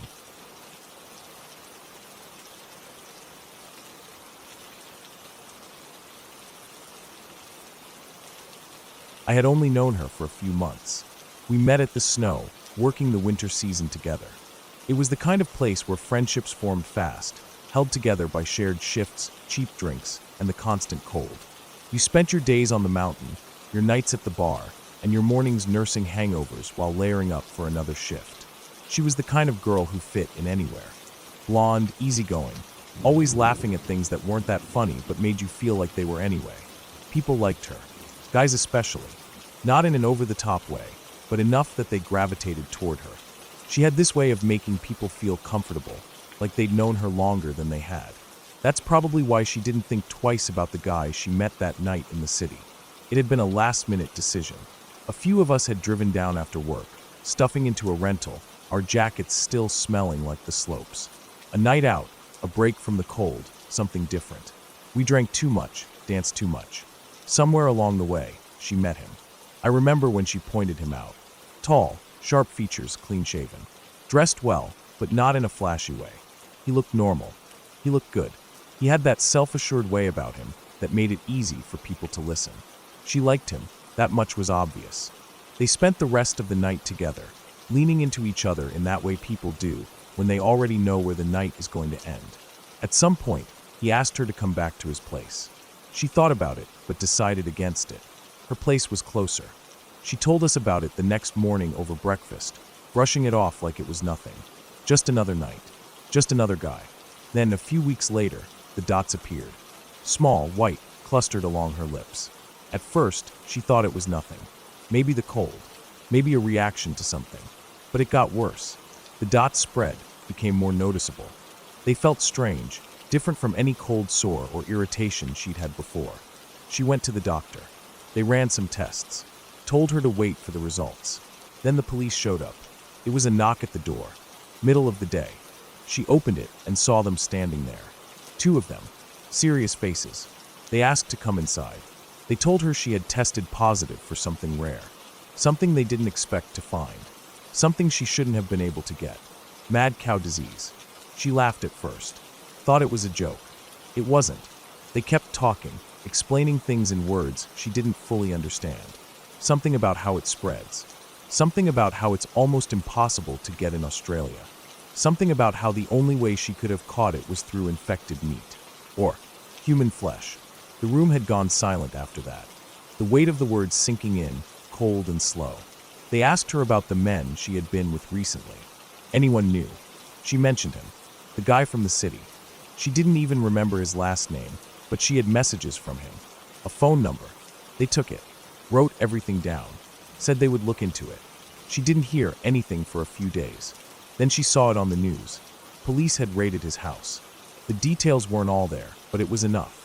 A home search had uncovered freezers. Multiple freezers. Inside were human remains. Pieces of people, stored, preserved. Some of them wrapped carefully, some in different stages of decay. They arrested him. Charged him with murder. It was all over the internet by the next day. People speculating. Wondering how long he had been doing it. How many people. How he had been caught. They didn't know the whole story, but she did. She was part of it. She had been inside that house. Slept beside him. Touched his skin. She should have been in one of those freezers. I think that's when it really hit her. Not just what had happened, but what was happening to her now. Mad cow disease. An incurable, degenerative brain disorder. Something that eats away at you from the inside, slowly, relentlessly. There was nothing she could do. No treatment. No cure. The symptoms would start mild.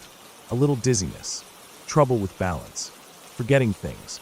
Then it would get worse. The shaking. The loss of control. The way your mind starts slipping away, piece by piece, until it's no longer yours. She would lose everything. And the worst part, she would know it was happening. The news faded. People moved on. But she couldn't. I saw her a few times after that. She looked the same, mostly. Maybe thinner. Maybe a little more tired. But something about her was different. Not in the way she talked or acted. It was in the eyes. Like she already knew how it would end. She stopped talking to most people after a while. Moved back home. Said she needed time, but we all knew what it meant. A few months later, she stopped responding completely. I never saw her again. But I think about her sometimes. I think about that night in the city.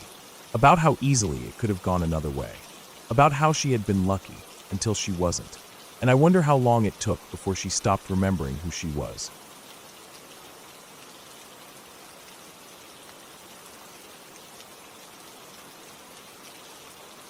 In the summer of 2012, Mississauga's Credit River Trail was a sanctuary for locals seeking solace amidst nature's embrace. Towering trees lined the path, their leaves whispering secrets to those who would listen, and the gentle murmur of the river provided a calming soundtrack to daily life. It was a place where the community felt safe, where families gathered, joggers found their rhythm, and the worries of the world seemed to fade away. I was 17 then, on the cusp of adulthood, with the world laid out before me like an uncharted map. My father, a creature of habit, had a morning ritual, a brisk walk along that very trail before heading to work. He believed it cleared his mind, preparing him for the day's challenges. I often joined him, cherishing those moments of shared silence. The bond between father and son strengthened with each step. One fateful morning, the tranquility of our beloved trail was shattered.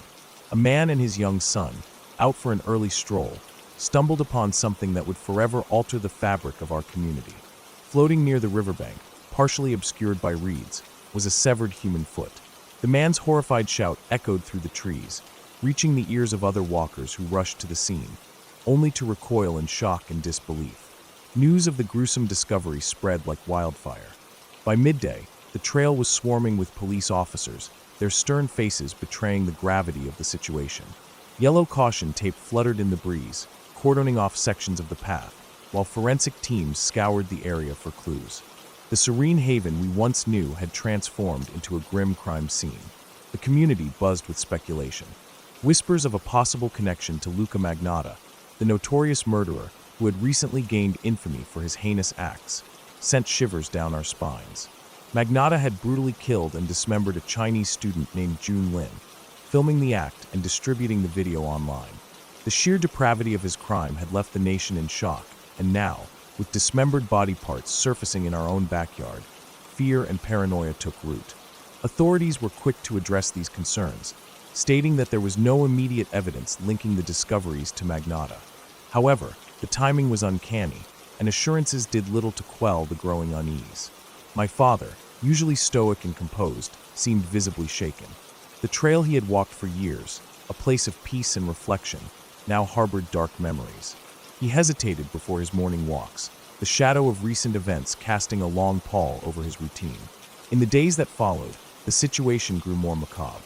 A severed human head was discovered in the same vicinity, sending fresh waves of horror through the community. The police intensified their search, employing divers to comb the river and its banks for additional remains. Each news update deepened the collective anxiety, as parents held their children a little tighter and neighbors exchanged worried glances. Despite the official warnings and the palpable fear, a few daring souls ventured into the restricted areas under the cover of night. Driven by morbid curiosity or perhaps a desire to document the unfolding history, they sneaked past barricades, capturing grainy photos of police activity and sharing whispered accounts of their clandestine adventures. Their tales, filled with eerie details and speculative theories, only served to amplify the chilling atmosphere that had settled over Mississauga. As the investigation progressed, more body parts were found in neighboring towns, painting a gruesome mosaic that law enforcement struggled to piece together. The media swarmed, their sensationalist headlines stoking the flames of public fear. Every stranger became a potential threat, every shadow a lurking danger. The once tight-knit community began to fray at the edges, trust eroding under the weight of suspicion. Amidst this turmoil, my father's demeanor changed. The man who had always been my pillar of strength now seemed vulnerable, his nightly news-watching sessions filled with sighs and furrowed brows. He spoke less, his thoughts seemingly consumed by the horrors that had encroached upon our lives. I missed our walks, the simple pleasure of matching his stride, the unspoken bond that now felt strained. Weeks turned into months, and the investigation finally bore fruit. The victim was identified as a young woman in her 20s. Her husband, upon interrogation, confessed to the murder, citing her infidelity as the catalyst for his monstrous actions. The revelation sent shockwaves through the community. This wasn't the work of a deranged serial killer or a copycat mimicking Magnotta's atrocities. It was a crime born from domestic turmoil, hidden behind the closed doors of a seemingly ordinary household. The community's relief was palpable, but it was tinged with a profound sadness. The realization that such darkness could fester so close to home was a sobering thought. The trail gradually reopened, the yellow tape removed, but the innocence it once symbolized was irrevocably lost. Walkers returned, but their steps were more cautious, their eyes scanning the surroundings with a newfound vigilance. My father and I resumed our morning walks, but an unspoken understanding lingered between us. We had glimpsed the fragility of our world, the thin veneer that separates normalcy from chaos. Our conversations were deeper, our silences more profound. The events of that summer had cast a long shadow, but they also illuminated the resilience of our community and the enduring strength of our bond.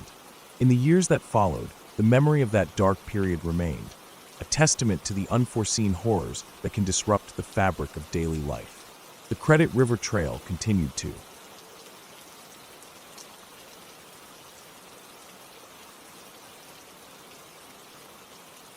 I had always considered myself cautious. Maybe not paranoid, but aware. Living alone in a new city teaches you that. You learn to keep your eyes open, to be careful about who you let into your life. But sometimes, no matter how careful you think you are, you don't see the danger until it's too late. I moved into my apartment about 8 months ago, right after getting a new job in a city far from home. It wasn't anything fancy, just a small one-bedroom unit in a decent building. Close enough to work that I could walk, but far enough that I didn't have to deal with constant noise. My parents weren't exactly thrilled about me living alone, but I liked the independence. Besides, I had a routine. Wake up, go to work, come home, maybe go to the gym or grab dinner with coworkers. I had a couple of acquaintances in the building, and the security guy at the front desk, Ravi, was friendly enough. But I wasn't naive. I always locked my doors. I always checked my windows before bed. I never left my balcony door open, even though I lived on the 3rd floor. That's why, when I look back at what happened, the part that scares me the most is that I never saw it coming. It started with something simple, a Tinder date. I wasn't looking for anything serious, just someone to hang out with. He seemed normal, good-looking, polite, funny. We met at a bar near my place, had a few drinks, laughed, talked. Nothing extraordinary, but it was comfortable. I wasn't sure if I wanted to take him home, but as the night went on and the drinks settled in, I figured, why not? We walked back to my apartment. The streets were quiet, the air warm. He held my hand as we climbed the stairs. When we got inside, I kicked off my shoes, tossed my keys on the counter. I remember feeling a little lightheaded, just relaxed enough to not overthink anything. I told him to turn on the light. He got up, walked across the room, and flicked the switch. The sudden brightness made me squint. He turned back to me, but his face had changed. "Let's go get ice cream," he said. I frowned. Ice cream? At that hour? I laughed, shook my head, told him to just order some if he really wanted it. But he insisted. "Come on, let's just go for a quick drive." He was too eager, too persistent. I remember feeling a little annoyed. I didn't want to go anywhere. But something in his tone made me pause. He wasn't just suggesting it. He was trying to get me out of there. I grabbed my purse, slipped on my shoes, and we walked out the door. The moment we stepped into the hallway, he grabbed my arm. His breathing was fast, almost shaky. I asked him what was wrong, but he didn't answer. He just pulled out his phone, his fingers trembling slightly as he dialed. Then he said, "We need to call the cops." Now, the next few minutes were a blur. We sat in the lobby, my heart hammering in my chest, waiting for the police to arrive. My date, who I barely knew, was watching the elevator, his knee bouncing, his hands clenched into fists. I kept asking him what was going on, but he didn't answer. When the police showed up, they moved fast. I barely had time to process what was happening. They asked me if I had a roommate. I told them no. They asked me if I had any reason to believe someone was in my apartment. I said no. They asked for my keys. I didn't understand any of it until they opened my bedroom door. The bed frame sat low, barely enough space underneath for storage. But that didn't stop him from squeezing under there. A man, curled up in the darkness, his body pressed flat against the floor, his face turned toward the doorway. I didn't scream. I couldn't. I just stared as they pulled him out, his arms twisted behind his back, his clothes wrinkled and dirty. His face was blank, almost calm. He didn't fight. He didn't say a word. I don't know how long he had been there. Maybe an hour. Maybe longer. But when they checked his pockets, they found a knife. The investigation revealed things I wish I had never learned. He had been following me for months. Not just online, but in real life. He knew my routine. He knew where I worked, what time I left, what time I came home. He knew my friends, my co-workers, my neighbors. He knew how many times a week I went to the gym, where I got my coffee. He knew my apartment. He knew I lived alone. And worst of all, this wasn't his first time inside. For 6 months, he had been watching, coming in when I wasn't home, hiding when I was. He knew when my apartment was empty. He knew when to slip in unnoticed. The security cameras caught nothing. The locks were never broken. I don't know how many times I had been in that room, in that bed, while he was there. They said he was obsessed.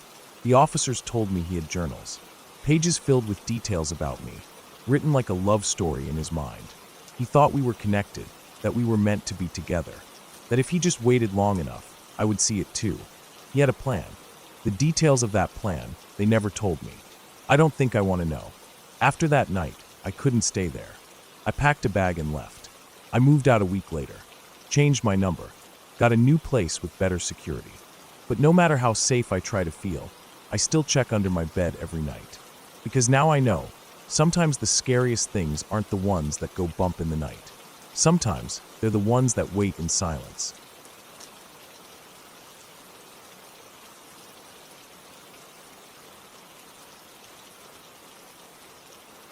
For months ago, we packed up our lives and moved to Virginia.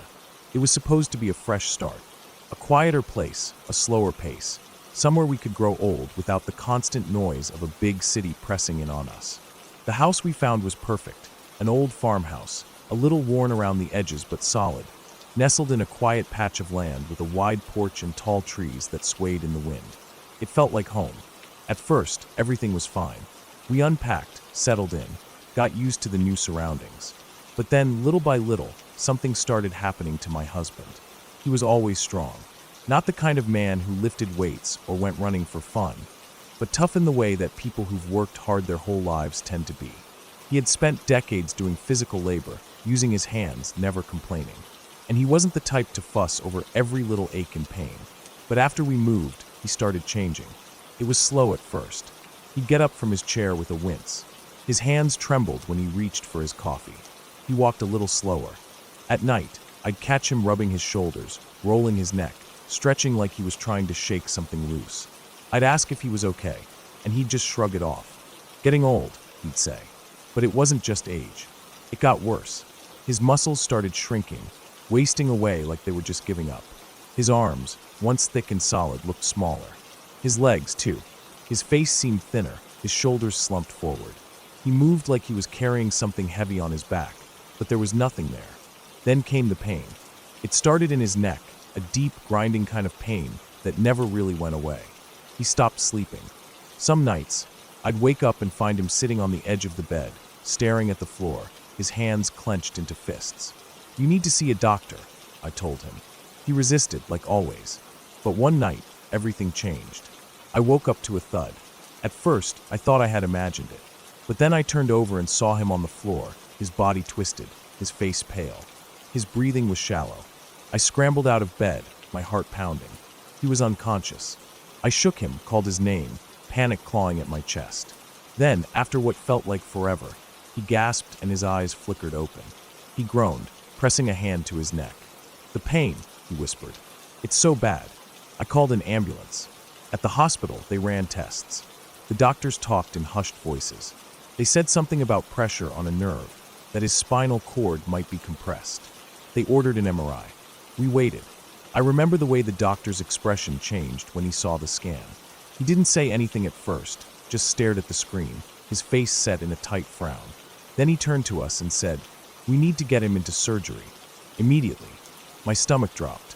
I asked what was wrong, what they had found. And that's when he told us. My husband had broken his neck. Not recently. A long time ago. Years, maybe. And somehow it had healed on its own, but badly. The bones had fused in the wrong way, creating thick layers of scar tissue that pressed into his spinal cord. The pressure was so severe that he was just weeks away from total paralysis. The doctor said he shouldn't have even been walking, that the amount of damage was something he had never seen before in a person who was still on their feet. "You must be one tough old goat," he said, shaking his head. My husband didn't know what to say. Neither did I. We tried to think back. When had this happened? There were times, of course, when he had been hurt. He had taken falls, had his share of accidents. But one memory stood out. 2 years ago. He had hurt himself then. I remembered it clearly now.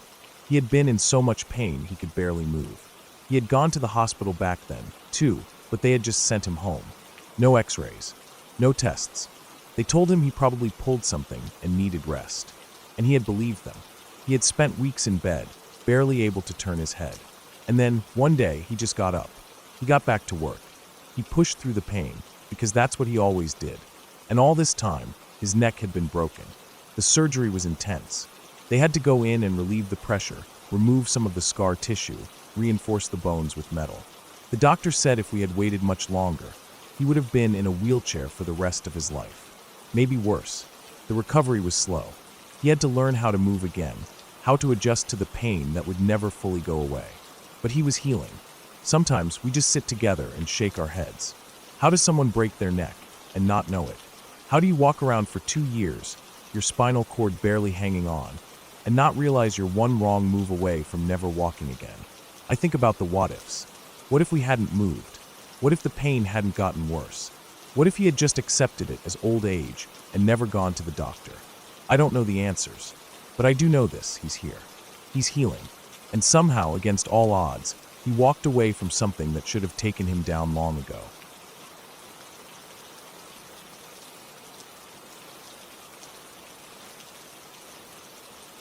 I was at work when the message came through. Asterisk, the dog is gone. Asterisk. At first, it didn't seem real. I blinked at my phone, reading the words over and over. My mind couldn't process it. My dog gone. The same dog that had been there every single day, greeting me with excited paws against my legs, waiting at the door whenever I came home. She was gone.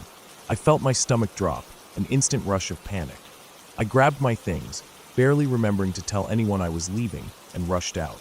My mom was already looking. I knew she would be. The drive home was a blur. I kept thinking, how? The fence was always secure. She had never tried to escape before. She wasn't the type of dog to dig or jump over anything. And she didn't wander off. If anything, she was a little too attached to us. By the time I got home, my mom was already out searching. We spent hours looking. Hours. Walking up and down the streets, checking every alley, every park, every little space she might have wandered into. We asked anyone we saw. Nothing. No one had seen her. Not a single sighting. That was the part that scared me the most. If she had just run off, someone would have seen her. People notice loose dogs, especially one like mine. But there was nothing. It was like she had disappeared into thin air. Then my brother called. At first, I ignored it. I was too focused on searching, and I figured he'd just ask about something unimportant. But he called again, and again. I finally picked up. He told me about the night before, about the van, about the man climbing out at 3 a.m., right outside our house.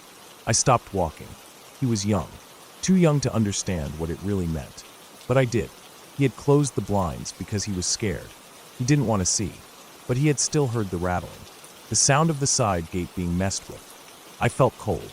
I turned and looked at my mom. It made too much sense. Someone had come to our house. Someone had been at our gate, rattling it. Someone had run away when they thought they had been heard. And now, just hours later, my dog was gone. We searched harder. I tried to keep calm, but every minute that passed made it worse. I had read about things like this before. Dogs being stolen for breeding, sold off to people who didn't care where they came from. Some stolen dogs were never found. That thought made me feel sick. My mom put up posts online. We called rescues, vets, shelters, anyone who might take in a found dog. Every call felt useless. Nobody had seen her. The worst part was the waiting. Hours and hours of it. Walking in circles, checking the same places over and over. staring down roads, hoping for even the smallest sign of her. Every time we saw movement in the distance, we stopped, just for a second, just in case it was her. But it never was. It was getting late. We were exhausted. I hadn't eaten, hadn't even thought about it. The only thing keeping me going was the thought that she had to be somewhere. Then, one of the rescues gave my mom advice. Change the post. We had listed her as missing, with a description, her name, everything. But we hadn't written that she was neutered. The rescue told my mom to add that detail. At first, it didn't seem important, but we did it anyway. After another long, useless search, we finally went home. Defeated. Empty. And then, 5 seconds later, there she was, rolling up like nothing had happened. My brain couldn't catch up to what I was seeing. I had spent the whole day imagining the worst, and now, here she was, right in front of me. I grabbed her, checking her all over. She wasn't hurt. No cuts, no dirt, no signs of struggle. Just tired. Like she had been through something, but not something that left marks. It didn't make sense. Dogs don't just disappear for hours and suddenly come back. The only thing that made sense, the only thing that fit, was that someone had taken her. Someone had opened the gate that morning, expecting her to run out. They had taken her, thinking she was worth something to them. But when they realized she was neutered, they let her go. I kept looking at her, feeling so much relief it made me dizzy. But I also felt something else. Fear. Because if my brother hadn't seen that man the night before, we never would have put it all together. If the rescue hadn't told my mom to update the post, maybe she never would have come back. And the worst part, whoever took her, they had been watching. They knew we had a dog. They knew the layout of our house. They knew about the gate. They had been there before. And that thought was almost worse than losing her.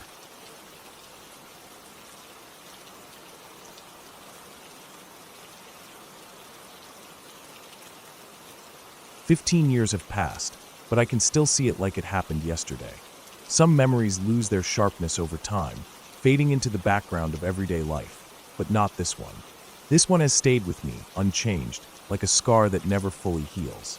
It was a regular night, nothing unusual, nothing that gave me any reason to think something awful was about to unfold. I was at home, getting ready for bed, when I saw headlights pull into my driveway. My brother's car. I wasn't expecting him, but that wasn't too unusual. He and his wife had been together since high school, and they had always been the kind of couple that fought hard and made up just as hard. It wasn't uncommon for them to show up unannounced, especially if they had been arguing and my brother needed to cool off. But something was off this time. I looked out the window and saw them still sitting in the car. My brother was in the driver's seat, turned toward his wife, and she was shaking, crying hard. Not just crying, but wailing. The kind of raw, helpless sobbing you hear from someone who has lost all control over themselves. She had her arms wrapped around her face, like she was trying to block out the world. For a second, I thought the worst. Did my brother hit her? They fought a lot, and sometimes things got heated, but I had never seen her like this. She was usually tough, stubborn, the kind of person who could hold her own in any argument. Seeing her reduced to this, completely broken, made my stomach drop. Before I could react, my brother jumped out of the car and ran toward the house. He was breathing hard, his face tight with stress. He barely looked at me before telling me to come to the car. As I stepped outside, the air was cool, but my skin felt hot. My heart was already pounding, my body reacting before my mind could catch up. The closer I got to the car, the louder her crying became. I had known her for years. She had always been strong, never the type to break down, never the type to be scared easily. Whatever had happened to her in that car, whatever she had seen, it had stripped away all of that. She was in full panic mode, completely shut down. My brother told me to stay behind the car, and I obeyed, more out of confusion than anything else. He leaned into the passenger side and tried to coax her out, speaking low and calm, but she wouldn't move. Her entire body was trembling, her arms still covering her face, like a child hiding from a nightmare. For minutes, we tried everything. We pleaded, we reassured, we promised that she was safe now. Nothing worked. Eventually, my brother lost his patience. He reached in, unbuckled her seatbelt, and pulled her out of the car. She went limp in his arms, not resisting, but not helping either. He carried her into the house like she was nothing, even though she wasn't small. Inside, we sat her on the couch. She rocked back and forth, gripping her own arms, still unable to form a single clear sentence. I turned to my brother. What the hell happened? His face was still tense, his hands gripping his knees as he sat down next to her. He took a long breath before explaining. They had been on their way to an event, but before heading there, they had stopped back at their apartment to grab something they had forgotten. They lived in a small complex, nothing fancy, but quiet and normal. My brother parked behind the building and went inside, leaving his wife in the car. She waited in the passenger seat, scrolling through her phone, when she noticed movement near their back gate. A man.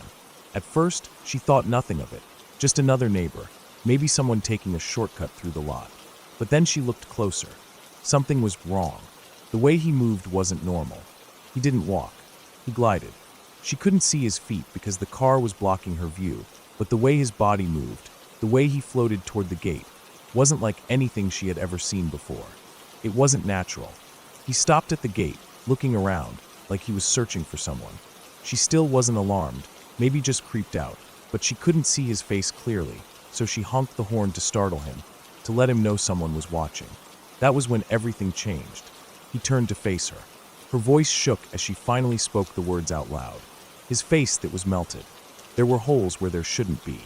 My brother and I both stared at her, unsure what to say. She took a shaky breath, rubbing her arms, still looking like she was about to fall apart. When the man saw her watching, he came straight for the car. He didn't run, didn't hesitate, just moved toward her determined. She panicked and locked the doors, her hands shaking so badly she almost dropped the keys. Then he reached the car. He leaned in close, pressing his face against the glass, his skin pale and waxy, full of holes like it had been burned away. And then, he started licking the window. His tongue ran up and down the glass, slow, deliberate, like he was tasting it. She screamed, honking the horn over and over, hoping my brother would hear. She squeezed her eyes shut, unable to look at the thing just inches away from her. Seconds stretched into forever. She honked. Again and again. Nothing. Then suddenly, silence. She opened her eyes. He was gone. My brother came running out of the building, confused, looking around. But the man had vanished. They left immediately, not even bothering to check inside their apartment. My brother drove straight to my house, not saying a word the whole way. When he finished telling me everything, the house fell into complete silence. I looked at her again, still shaking, still barely breathing right. She wasn't making it up. That much was obvious. My brother called the cops, and they searched the area, but there was no sign of anyone matching the description. They checked security cameras, but the footage was too grainy to make anything out. Whoever, or whatever, had been there that night was gone. The next morning, they didn't even go back to the apartment. They packed their things and left. A week later, they had moved out completely. They never talked about it again, but I know it still haunts them, and I know I'll never forget it either.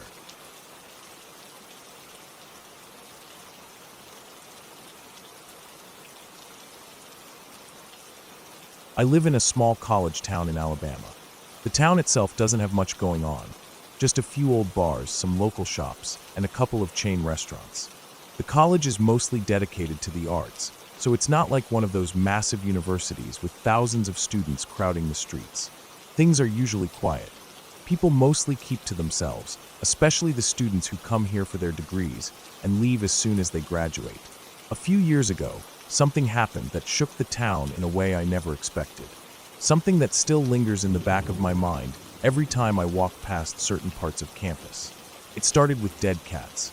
At first, it wasn't anything that made the news. Just a few people talking about it online, whispers among students and faculty. The first one was found behind an apartment building near the edge of campus. The second, not long after, was discovered on the athletic field. Both had been mutilated, organs pulled out, entrails on display, like someone wanted to make a statement. People didn't want to think too hard about it. Some blamed wild animals, dogs, maybe even coyotes or wolves wandering too close to town. Others suggested it was just some sick prank. Either way, nobody wanted to admit what was staring them in the face. This wasn't natural. Someone had done this.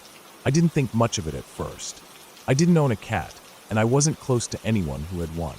I figured it was something the police would deal with, some local weirdo with a twisted hobby. But then I saw it with my own eyes. One night, I was walking to a gas station near campus. It was late, but I liked walking at night. The air was cool, and the streets were empty. My sister's boyfriend, now her husband, lived in an apartment near the campus, just across from the college president's house. The president's house was an old building with a massive lawn, probably around 10 acres of open space stretching behind it. It always looked a little eerie at night, just a huge, dark expanse with barely any lights. I had my headphones in, music playing, just focused on getting to the store when something caught my eye. At first, I thought it was a person standing out there in the field, just a dark shape in the distance. But when I turned my head to look, I realized it wasn't a person at all. It was a crucifix. I stopped walking. Even from where I stood, I could see it was crudely made. 2 pieces of wood nailed together, just tall enough to stand upright in the field. Something was hanging from it. I knew immediately what it was. Another cat. I don't know how long I stood there staring. My brain wasn't fully processing it. I could see the way the body was torn open, the way the insides had been arranged, displayed deliberately like some kind of offering. The music in my ears felt distant, like I wasn't even listening anymore.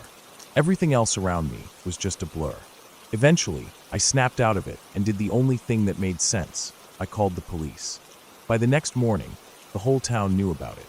The 2 previous killings had been mostly ignored, brushed aside as isolated incidents, but this was something different. Someone had taken the time to build that crucifix. Someone had gone out of their way to display the body where it would be seen. The town exploded with fear and speculation. People were convinced there was a serial killer in the making. Others thought it was some kind of twisted art project by a student who had taken things too far. The police didn't say much. They investigated, but there were no leads, no witnesses, no security cameras nearby. And then the killings continued. Over the next few months, more cats were found. Some were dumped in alleyways, others in yards.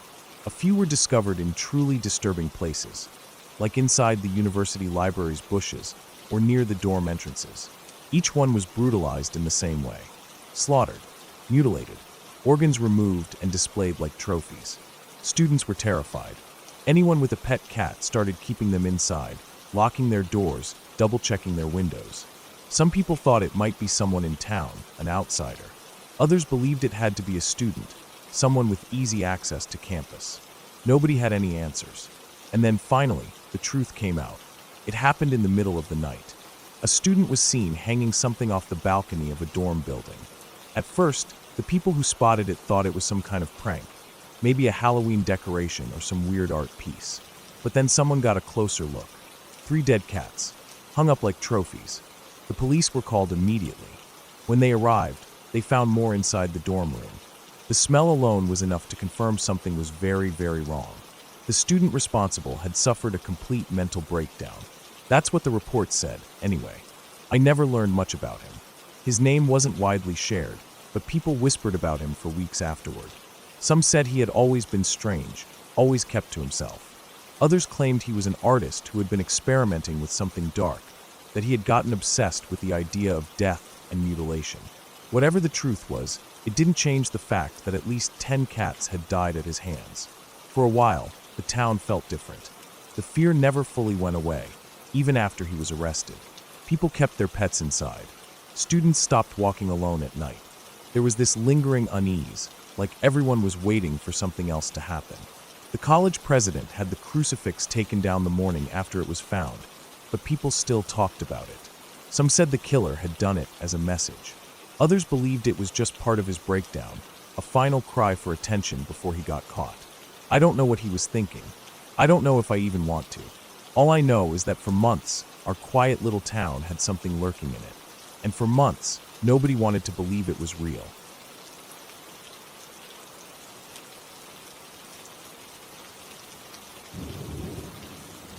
I was in college in the mid-2000s, a time when everything revolved around 8 a.m., when socializing meant sitting in front of a bulky laptop, chatting with people you barely knew, or sometimes people you'd never even met in real life.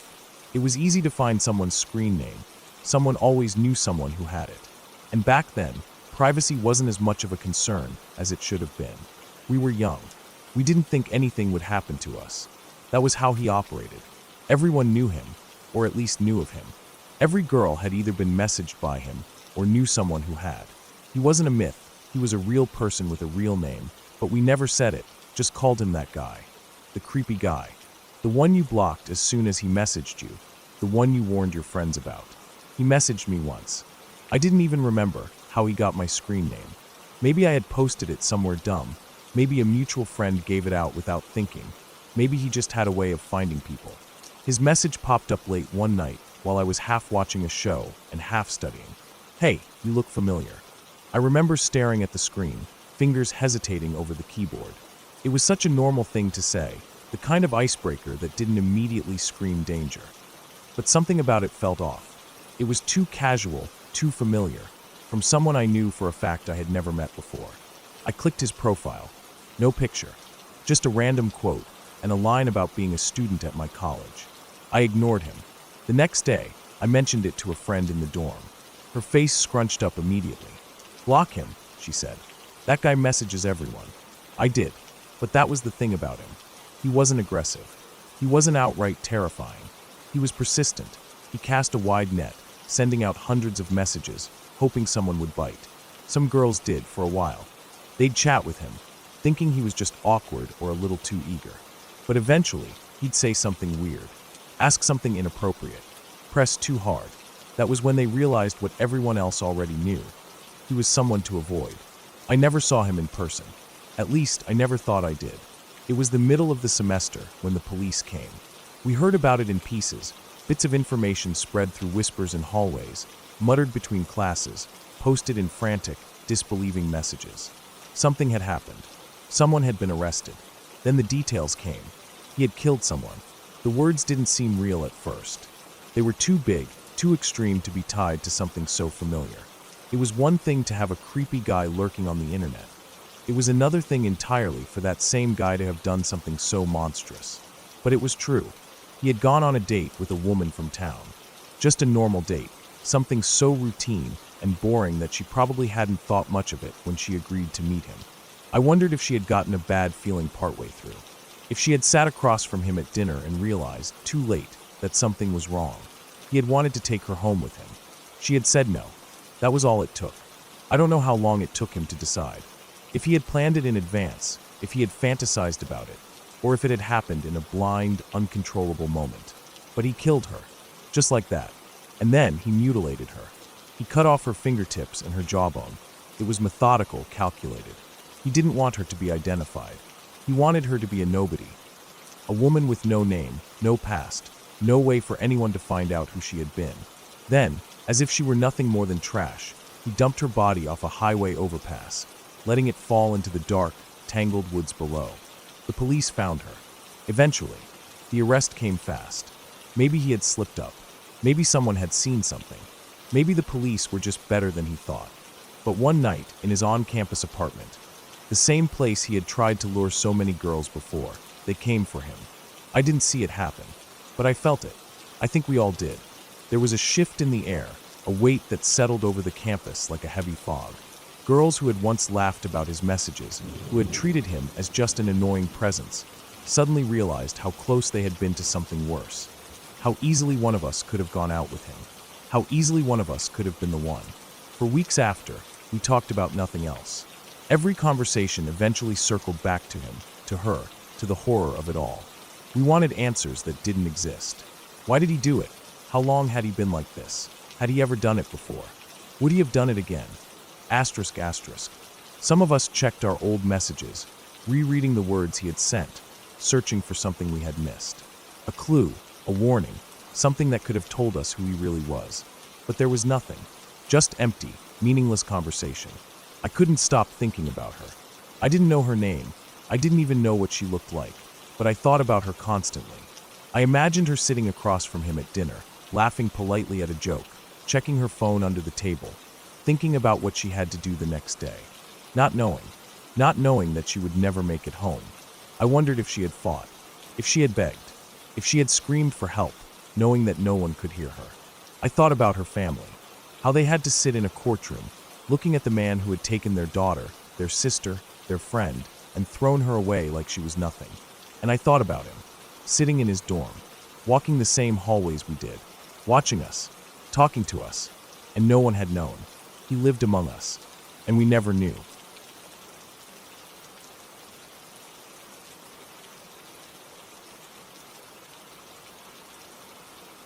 I was 13 the night it happened.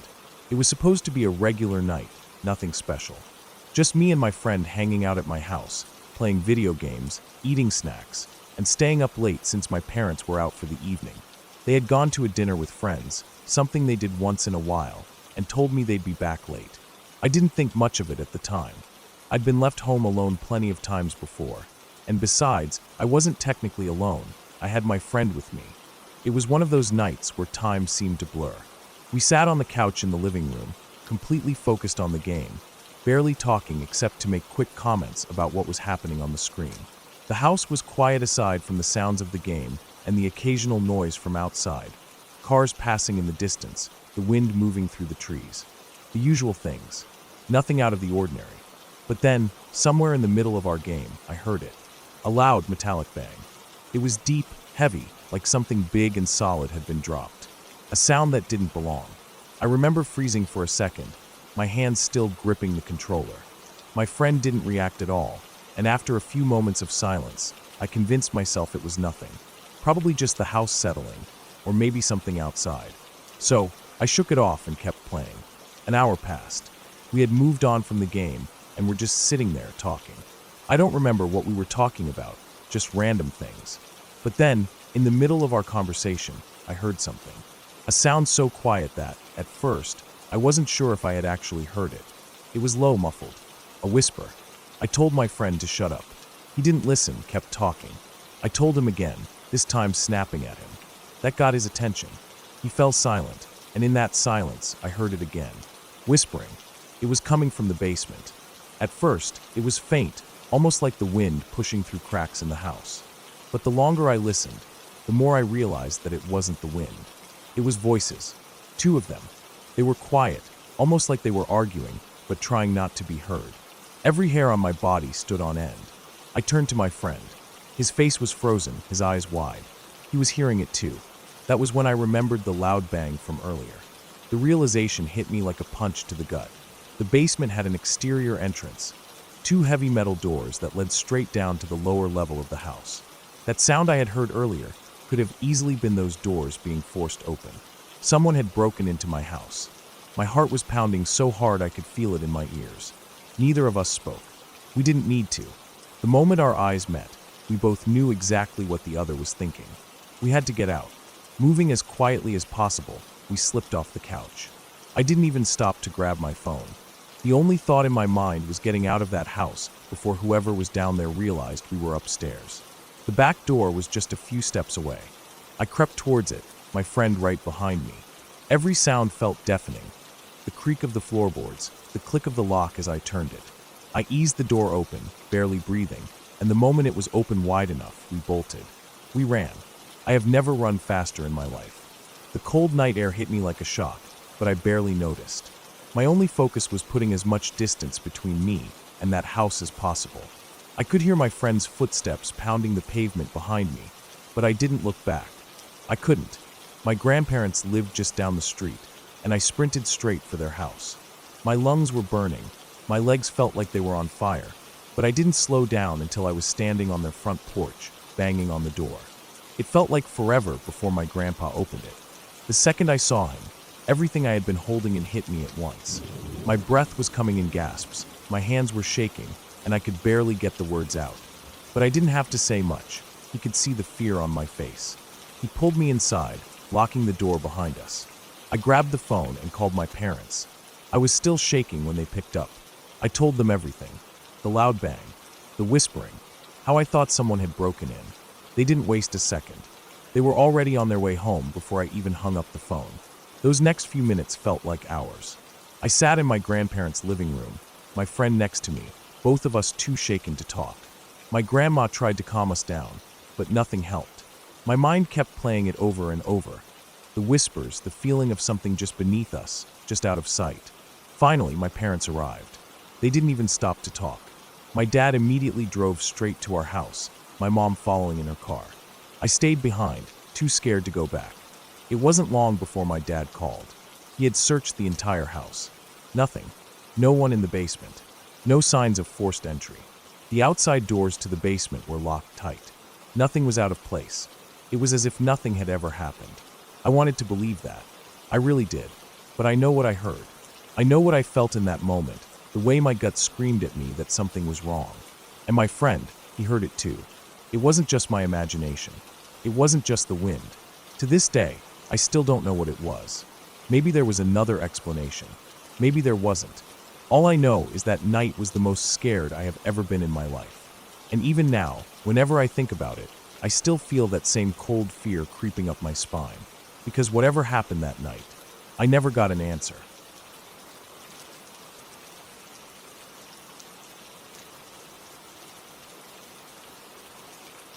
I used to live on the corner of a suburban neighborhood where the road curved just enough to make people careless. It wasn't a major street, not one with heavy traffic or speeding commuters, but it had branches that fed into other neighborhoods, roads that led away from the quiet houses into something bigger. It was the kind of place where you knew most of the people on your block, even if you didn't talk much. The kind of place where kids rode their bikes in the street and people walked their dogs after dinner. It didn't feel like the kind of place where people died, but I know now that it was. The first time, it was late, probably past midnight. I was in my room, the house quiet except for the usual sounds, an old heater kicking on, the occasional creak of the wood settling. I wasn't asleep yet, just lying in bed, staring at my phone. Then I heard it, a deep, hollow crash, the kind that cuts through the silence and makes your whole body tense up before your brain even catches up. It wasn't the sound of something falling inside the house. It wasn't a car door slamming. It was something bigger, heavier, final. I froze. The room felt smaller, like the air had thickened. I didn't move for a long moment, just listening, waiting for something else to follow, a voice, sirens, anything. But the night swallowed the sound, and nothing else came. Just silence. I thought about looking outside. The window in my room faced the road. If I pulled back the curtain, I might be able to see. But I didn't. It was late. It was dark. And some part of me didn't want to know. I stayed in bed, trying to convince myself it wasn't what I thought. That maybe someone had just knocked over a trash can or a mailbox. That it wasn't serious. But deep down I knew. I must have fallen asleep eventually because the next thing I knew, it was morning. The house felt normal again. I got ready for school, went through the motions like any other day. But when I got there, everything was different. It spread through the halls in whispers, in glances, in the stunned, heavy silence of people trying to process something awful. 3 seniors gone, killed in a crash last night. I didn't have to ask where. I already knew. I don't remember what I did for the rest of the day. I don't remember if my teachers tried to talk about it, or if everyone just pretended nothing had happened. But I remember what my principal said. Every year, he held a class meeting. One of those talks where they tell you to be safe, to make good choices, to think about your future.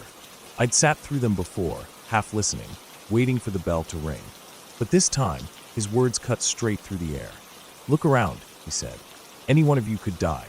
No one spoke. I don't know if he meant to say it like that. Maybe he thought scaring us would make us more careful, make us think twice before getting in a car with someone reckless.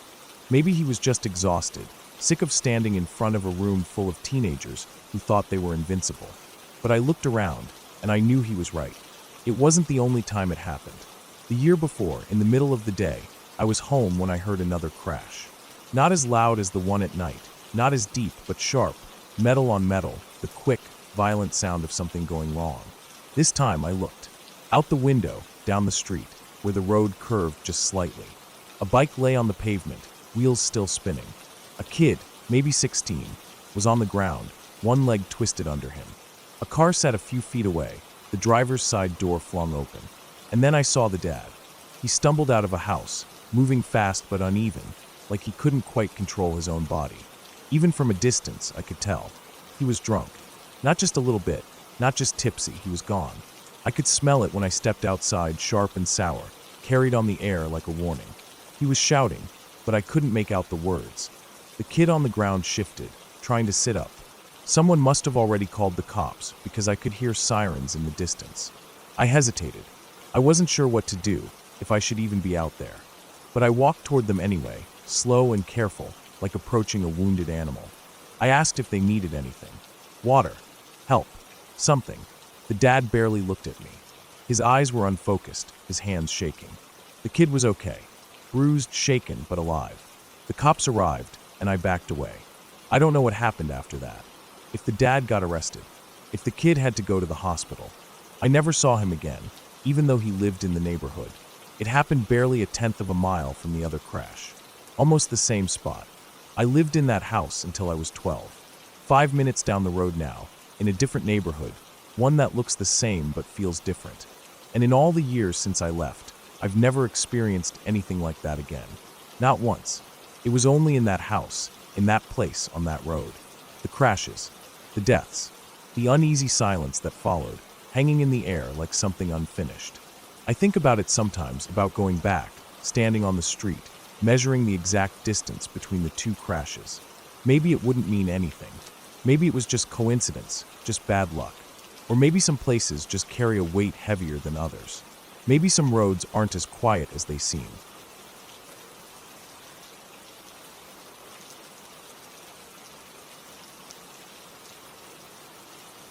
I never believed in things like energy or feelings about a place. A house was a house, with concrete, metal, and glass. But looking back now, I wish I had paid more attention. I wish I had listened instead of brushing it off as a weird moment, a fleeting discomfort, something that didn't matter. Because it did matter. It all started when my husband and I decided to buy a house. We had been renting a small apartment for years, always putting it off, always making excuses, money, timing, work. But he had become fixated on the idea of owning something permanent. He wanted a house, a place of our own. One of my close friends, someone I had known since childhood, offered to help. She had always been sensitive to things, always talking about how she could feel places, how some places just weren't right. I never paid much attention to it. It was just one of those things about her. I remember the day we found it. It was an old house, but not so old that it was falling apart. 2 stories, white paint peeling a little on the shutters, a wide porch out front. The kind of house that looked normal, even charming, in the daylight. The real estate agent unlocked the door, and my husband stepped in first, eager, already talking about what we could do with the space. I followed him inside, and as soon as I crossed the threshold, I felt it. A heaviness. It wasn't something I could describe easily. The air was thick, almost stale, and the silence in the house felt different. Not the quiet of an empty home, but something deeper. I glanced at my friend, expecting her to say something, to give me a look, and she did. Her eyes were locked on the staircase. I turned my head and followed her gaze. At first, I saw nothing, just the wooden railing, the worn carpet running up the middle. But then, just for a split second, there was something else. A shape. A woman. Not clear enough to make out details, but enough for my stomach to turn. I blinked, and it was gone. My friend took a sharp breath. I knew she had seen it too. I wanted to leave. Right then, right there. I wanted to turn around and walk out the door. But my husband was already talking about the backyard, about the space, about how perfect it was. He was serious. If we didn't get this house, we weren't moving. I didn't argue. Maybe I should have. Maybe I should have insisted. But I told myself I was being stupid. I told myself it was just a shadow, a trick of the light. So we bought it. The first few weeks were quiet. I kept waiting to feel something again, but I didn't. It made me think that maybe I had imagined it. Maybe it was just my mind playing tricks on me. My husband seemed happy. He threw himself into small projects, fixing loose floorboards, repainting rooms, making the house feel like ours. But there was something different about him. He wasn't sleeping well. He would stay up late, sitting in the living room in the dark.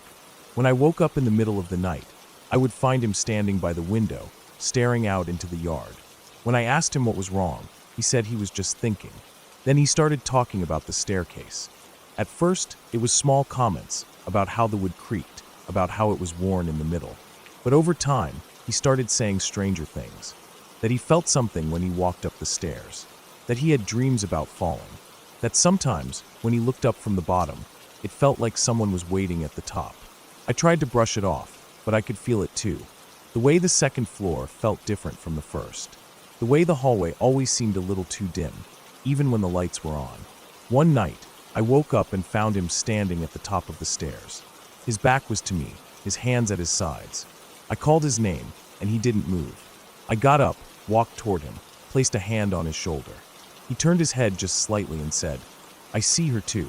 A chill ran through me. I wanted to ask what he meant, but I didn't. I just guided him back to bed, pretending like nothing was wrong. Pretending like we were fine. But we weren't. The next few weeks were worse. He barely spoke. He barely ate. He spent more and more time alone. I started waking up in the middle of the night to find him standing by the stairs again. Then one morning, I woke up and he wasn't in bed. The house was silent. Too silent. I walked down the hallway, my stomach tight, my hands cold. I felt it before I saw it. A stillness. A finality. He was lying at the bottom of the stairs. I don't remember screaming. I don't remember calling for help. I don't remember the paramedics, the police, the questions. They called it suicide. He had jumped. From the second floor. From the exact spot where I had seen her. After the funeral, I didn't go back to the house. I couldn't. My friend tried to talk to me about it. She said she had felt it from the beginning. She said she had wanted to warn me, but she knew I wouldn't listen. I don't blame her. I don't know if the house did this to him.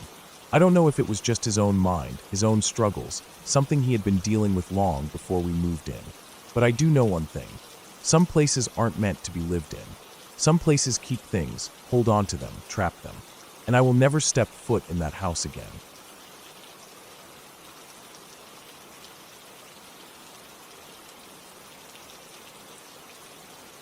I grew up in a small town in Northern California, the kind of place where everybody knows each other and not much ever happens, at least not on the surface. But when you scratch a little deeper, you start to hear stories, the kind that make your stomach turn and your skin crawl. One of those stories stuck with me more than any other. Madeline, California. A tiny town in the middle of nowhere, surrounded by miles of empty high desert plains. It barely had anything, a few houses, a gas station that looked like it hadn't been updated since the 70s, and a long, empty highway stretching out in both directions. The kind of place where, if something happened to you, there'd be no one to help, no one to hear you scream. I didn't think much of the place growing up, except that I had driven that highway more times than I could count. Ran out of gas on it more than once, too. It wasn't until I moved away that I finally looked into what happened there, what had really gone down on that highway. And once I did, I wished I never had. It was late at night, sometime in the 90s. A young couple was driving down the highway near Madeline, the kind of road that stretched on forever, surrounded by nothing but dirt, dry grass, and the occasional cluster of gnarled trees. It was the kind of lonely road where you could drive for miles without seeing another car. They were heading home from a trip, tired but content, the hum of the tires against the pavement lulling them into a comfortable silence. Then, up ahead in the darkness, they saw a red light. It was moving side to side, a slow, deliberate wave. A signal to stop. At first, they probably thought it was a cop. Or maybe someone stranded, in need of help. Whatever they thought, it was enough to make them slow down, then stop. That's when two men stepped out of the darkness. They weren't cops, and they weren't stranded. Before the couple could react, the men had guns drawn. They were pulled out of the car, the woman screaming, the man fighting, but it didn't matter. Out here, there was no one to hear them. They were taken off the road, dragged through the dirt and sagebrush, shoved into an old truck that smelled like oil and cigarettes. The woman was crying. The man was struggling, shouting, cursing. He was trying to protect her, trying to fight, but it didn't matter. The truck started moving. No one saw. No one heard. They were taken to a house in the middle of nowhere. An old, rundown place. More shack than house. The kind of building that looked abandoned except for the dim light in the window. There were no neighbors. No passing cars. Just the desert stretching out in every direction, empty and silent. The man was dragged out first. They beat him, robbed him, took his wallet, his watch, his shoes. Then they took him out back, past a broken-down barn and a pile of rusted scrap metal. They chained him to a tree by his neck. And then they shot him. 2 Mac 11s. The kind of guns that don't just kill you. They rip you apart. The bullets tore through him, his body jerking against the chain, blood spraying the dirt. When the guns finally went quiet, he was barely recognizable. But they weren't done. They took an axe, and they finished the job. Then they carried what was left of him to a lake, and they threw him in. Inside the house, the woman was alone. For days, they kept her there. For days, they did things to her that no one should have to endure. They told her she'd be let go if she obeyed. They lied. She was never getting out of that house. Days passed. Then finally, they took her out back. She didn't fight. There was no point. They led her to a ditch. They made her kneel. And then they shot her. Left her there, like trash. Like she was nothing. No one knew they were missing at first. It wasn't like today, where people have cell phones and GPS tracking. Back then, if you didn't show up somewhere, people just assumed you got delayed, or took a detour, or forgot to call. By the time someone realized they were missing, it was too late. The search started, but out there, in that vast emptiness, there was too much ground to cover. Too many places to hide bodies. Too many ways for people to disappear. Weeks later, a fisherman found something floating in the lake. Something that used to be a man. It didn't take long to find the rest. A ditch. A woman. A bullet in her skull. The cops knew right away it wasn't random. This wasn't some accident, some unfortunate mishap. This was intentional, deliberate, cruel, and they knew who did it. They just had to find them. The men were locals. Not the kind that lived in town, worked a job, had a family. They were the kind that lurked on the edges of society, drifting from one rundown shack to another, living off whatever they could steal. The kind that saw people as nothing more than objects. The cops caught them eventually. It wasn't hard. They weren't smart. They had kept the woman's belongings. Her jewelry, her clothes, even her driver's license. They bragged about what they did, laughed about it, like it was all some kind of joke. They went to prison, but it didn't matter. 2 people were still dead. I heard that story growing up, told in whispers, passed around like some kind of local legend. But it wasn't a legend. It wasn't some ghost story made up to scare kids. It was real. And I had driven that highway more times than I could count. Ran out of gas on it. Stood in the dark, waiting for someone to help. I never thought about how easy it would have been for something to happen. For someone to pull up. For a red light to wave me down. And for me to disappear. That wasn't the only story that haunted my town. There was another one. A woman. She killed her own father. Or her own child. No one could remember which anymore, but the truth was bad enough either way. She didn't just kill them. She burned them. In a bonfire. And then she invited people over. A party. With the fire crackling. With drinks being passed around. With music playing. And with a body burning right in front of them. No one knew at first. Not until someone got too close. Not until they saw something in the flames that shouldn't have been there. Something human. The cops came. She didn't deny it. She just stood there, watching the fire, smiling. Like it was all normal. Like she hadn't done something that would haunt the town forever. Small towns have secrets. People like to think nothing bad happens in places like this. But that's a lie. The worst things don't happen in big cities, where everyone is watching. They happen in places like this. Where the roads are empty. Where the houses are miles apart. Where you can scream all you want. And no one will hear.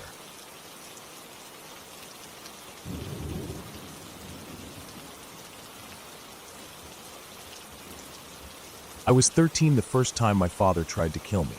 It still sounds strange to say it. I know people don't always believe it when they hear stories like mine.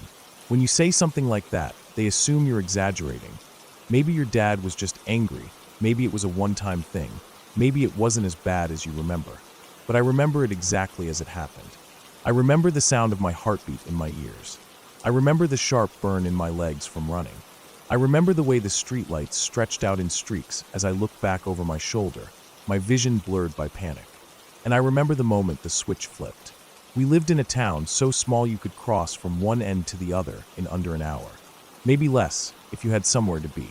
It was the kind of place where secrets didn't stay secret for long, where rumors spread faster than the wind could carry them. And in a place like that, you didn't get to just avoid people, not even when they wanted you dead. I'd been best friends with a girl named Kayla. Our parents had grown up together, gone to school together, and I guess they thought that meant we should too. Kayla had an older sister, Allison, and she had a boyfriend, Matt. The 4 of us spent most of our time at their apartment, just hanging out, watching movies, doing nothing. We weren't getting into trouble. We weren't doing anything wrong. But my father's family was made up of the kind of people who lived for drama. They had a way of twisting things, warping reality until the truth was unrecognizable. They'd lie just to watch things fall apart, just to have something to talk about. I was their latest target. They told Kayla's dad I was buying drugs and alcohol through Allison. I don't know what made them come up with that. Maybe it was just convenient. Maybe they were bored. Maybe they just wanted to ruin something for me. It worked. I found out about it too late to stop the damage. The lie had spread like fire, and it didn't matter what I said. My word was nothing compared to theirs. I was furious. I stormed to their house, ready to confront them, ready to scream the truth in their faces, ready to do something, anything, to make them admit what they'd done. But they weren't interested in the truth. I was halfway through yelling when my uncle shoved me. I wasn't expecting it. My feet slipped on the steps, and for a second, I thought I was going to fall backward. My arms flailed, grasping at nothing. I caught myself just in time, stumbling forward onto solid ground. Then my father lunged at me. I didn't stop to think. I ran. I heard him behind me, his footsteps pounding against the pavement. He was swearing, his voice raw with rage, but I didn't dare look back. I just ran. The houses blurred past me. My breath was sharp and fast in my chest, my lungs burning. My legs ached, but I didn't stop. At some point, he stopped chasing me. I don't know when. I didn't stop running until I was halfway across town. But that was only the beginning. My father and his family didn't let it go. I worked at a sandwich shop only 4 blocks from my house. It should have been a simple walk, 10 minutes at most. But every time I left work, they were there, waiting, sitting in their vehicle, parked across the street, watching me. At first, I tried to ignore it. I told myself I was imagining things. But then they started driving, looping around the blocks, cutting me off, revving their engine just enough to make me flinch. The first time they sped up as I stepped into the street, I thought it was an accident. The second time, I knew better. It became a game to them. They'd wait, watching for me to cross, then gun the engine and swerve just enough to make my heart stop. I'd leap back onto the curb, my hands shaking, my stomach twisting itself into knots. They never hit me. Not then. They just wanted me to know they could. I stopped walking home alone. My mom started meeting me outside after every shift, standing there with her arms crossed, glaring at them as they sat in their car. She never said a word to them. She didn't have to. But even with her there, they didn't stop. They came into my work. They ordered food. They sat outside, eating slowly, staring at me the whole time. It didn't matter that other people were around. It didn't matter that I was supposed to be safe inside those walls. They wanted me to know they were watching, and I wasn't the only one they went after. One day, my brother called me. His voice was raw with panic, his breath coming fast and uneven. He was running. "They're chasing me," he gasped. Through back alleys, down the streets, in their vehicle. I could hear the wind rushing past him. I could hear his feet slamming against the pavement. I could hear the pure, unfiltered fear in his voice. "If I don't come home tonight," he panted, "it's his fault." I couldn't breathe. I wanted to do something, anything, but I was miles away. I couldn't see him. I couldn't help him. I could only listen. He made it home, but it didn't end there. It went on for years. Years of watching my back. Years of checking over my shoulder. Years of never knowing when they'd be waiting for me, when they'd be around the next corner, when they'd decide it wasn't enough to scare me anymore. It wore me down. The fear settled into my bones, became a part of me. I stopped sleeping. Every time I closed my eyes, I saw headlights bearing down on me. I saw my father's face, twisted with fury. I saw my brother running for his life. I knew the only way out was to leave. So I did. I left town. I changed my name. I became someone else, someone untraceable. I cut all ties, erased myself from their world as much as I could. And it worked. I don't know if they ever gave up, or if they just lost track of me. Maybe they still talk about me. Maybe they still tell lies, still twist the truth for their own amusement. But they don't know where I am. And they never will. Because I survived.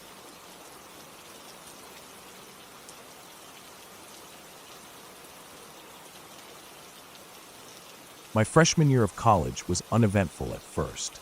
I was adjusting to living away from home, meeting new people, trying to stay on top of my classes. My dorm was an old, boxy building with the same off-white cinder block walls and dull gray carpet that probably hadn't been updated in years. Nothing about it stood out, just another aging residence hall filled with stressed-out students trying to make it through their first year. My boyfriend lived down the hall on the second floor, and every day, I'd take the same path to his room. The hallway always smelled like a mix of takeout food, cheap air fresheners, and stale laundry.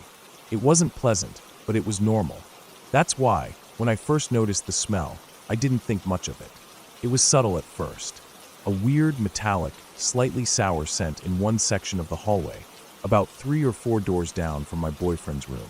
I wrinkled my nose, but kept walking. Dorm buildings weren't exactly the cleanest places, and bad smells weren't unusual.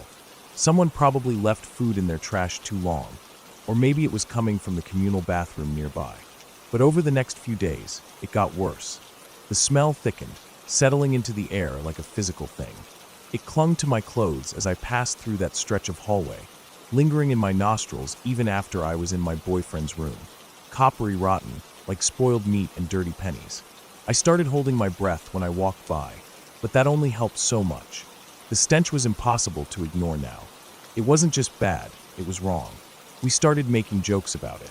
Every time we passed that spot, we'd make some stupid comment. Oh look, the haunted hallway. Or guess someone's got a science experiment going bad in there. But no one really did anything. It was just a smell. A horrible one, sure, but not enough to report. Until the flooding started. One night, I was heading to my boyfriend's room when I noticed the hallway carpet was soaked. It squelched under my sneakers, dark and heavy with water. The worst part, the water was coming from under the door of the room, where the smell was the strongest. Room 213. I didn't know the guy who lived there. I had seen him a few times in passing. A quiet, awkward guy who always kept his head down and never spoke to anyone. I couldn't even remember his name. I assumed something had broken. A pipe, or maybe his sink had overflowed. It was a dorm, after all. Stuff broke all the time. Maintenance showed up a few hours later. A couple of middle-aged guys in blue uniforms, carrying toolboxes and a mop bucket. They knocked on the door, but no one answered. After a few minutes of trying, they pulled out a key and let themselves in. I wasn't there when they opened the door. I wish I could say I saw it firsthand, but I only heard about it after. The first sign that something was seriously wrong was the reaction from maintenance. The guys who worked in our dorm had seen everything: clogged toilets, puke-stained carpets, broken furniture. Nothing fazed them. But as soon as they went inside room 213, one of them ran right back out and threw up in the hallway. That's when I knew it wasn't just a plumbing problem. Word spread fast. The floor was buzzing with rumors. Someone said there was blood. Someone else said it was a dead body. Another person claimed it was some kind of animal. Eventually, the truth leaked out, piece by piece. The guy who lived in room 213 had been capturing small animals, squirrels, birds, even a cat. He'd been killing them, using their blood to write on the walls, the mirror, even the inside of the bathroom door. And the smell, that thick, suffocating, metallic stink, that was rotting flesh. He had been flushing the carcasses down the toilet. That's what caused the flooding. The pipes had clogged with fur, bones. Whatever else hadn't gone down cleanly. The water, now tainted and reddish-brown, had started backing up, soaking through the floor and into the hallway carpet.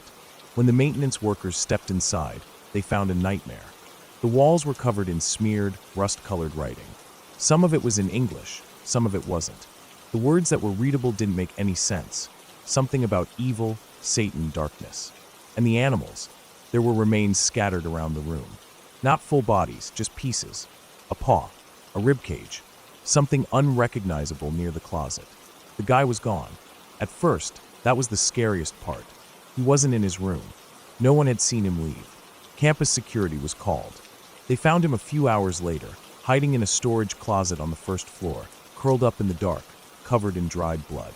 He didn't fight when they took him away. He didn't say anything at all. After that, everything happened fast. The room was sealed off. Hazmat teams came in, fumigated the place, stripped it down to the bare walls. The carpet was ripped out. The bathroom was gutted. It was like the school wanted to erase everything. And for the most part, they did. There were no official reports, no emails, no statements from the school, just silence. The only proof that something had ever happened was a nosy student who managed to take pictures before security got there. He had snapped shots of the writing on the walls, the stains on the floor, the mess in the bathroom. He even had a short video of the clogged toilet, water swirling with something dark. But those pictures never made it online. Rumor had it that security cornered him, forced him to delete everything. He tried to fight back, threatened to send them to the news, but in the end he caved. And just like that, room 213 became a ghost story. The next semester, a new student moved in. No one told him what had happened. Maybe they thought it was better that way. But I always wondered, did he ever notice the smell?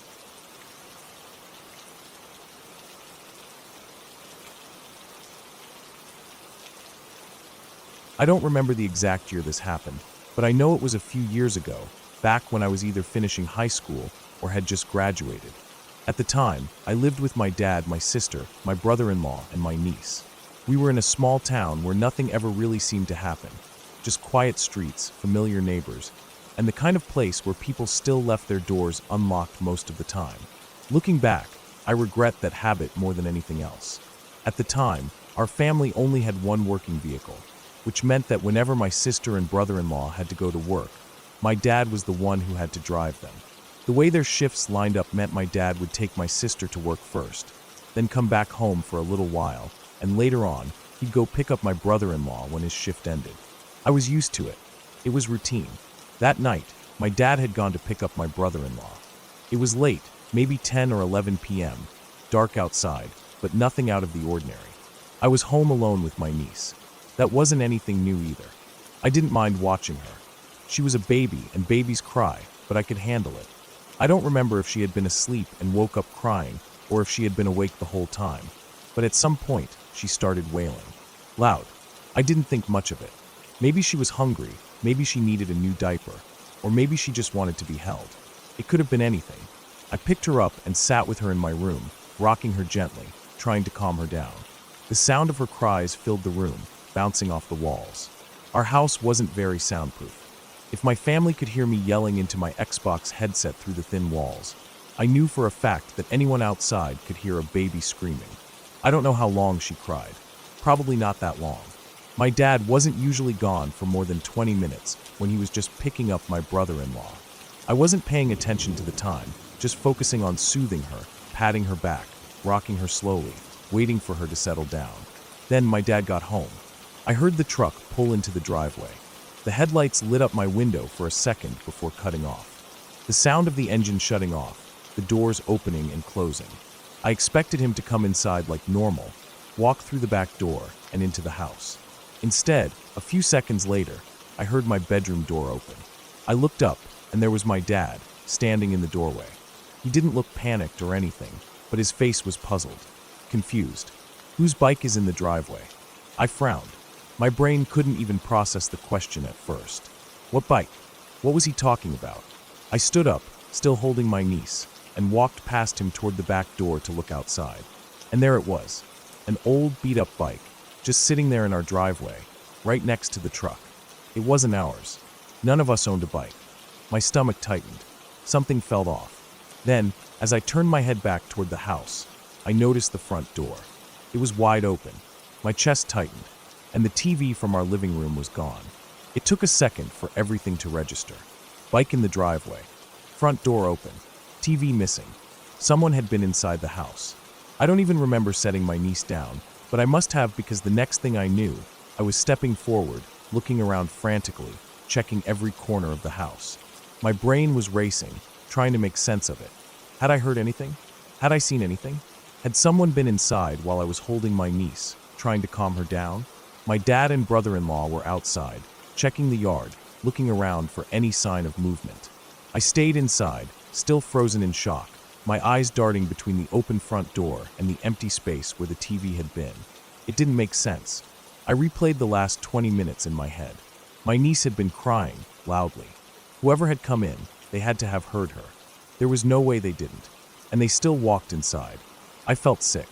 I thought about what could have happened if I had left my room. If I had gone to the kitchen to get her a bottle or a diaper. If I had walked out of my room at the wrong time. Would I have seen him? Would he have seen me? What would he have done? Maybe he was just looking for something easy to steal, something he could sell for quick cash. Maybe he didn't care about anything else. Maybe he had no interest in hurting anyone. But people are unpredictable. People get desperate. And desperate people do crazy things. The fact that he left his bike behind told us everything we needed to know. He had been inside when my dad pulled up. He must have panicked, grabbed the TV, and bolted out the front door, leaving the bike in his rush to escape. I couldn't shake the thought. He was inside the house. While I was there. While my niece was crying. While I had no idea. For months, I couldn't stop thinking about it. I became obsessed with locking doors. I checked them constantly, sometimes twice, sometimes 3 times. Anytime I left my room, I would double-check the front and back doors. I did it so often it became second nature. Even during the day, even when everyone was home, I would still check. I never felt safe in that house again. Even now, years later, I still think about it. I live out in the middle of nowhere now, about 20 minutes from town. There aren't any neighbors close by. You'd think that would make me feel even more paranoid, but in a way, it's almost the opposite. There's no one around. No one walking past my house. No one lurking outside. No one close enough to just slip in unnoticed. Still, I catch myself checking the doors more than I probably need to. Because the truth is, no matter how much time passes, I'll never forget the feeling of stepping out of my room and realizing someone had been there. Realizing that for at least a few minutes, I wasn't alone. And I never even knew it.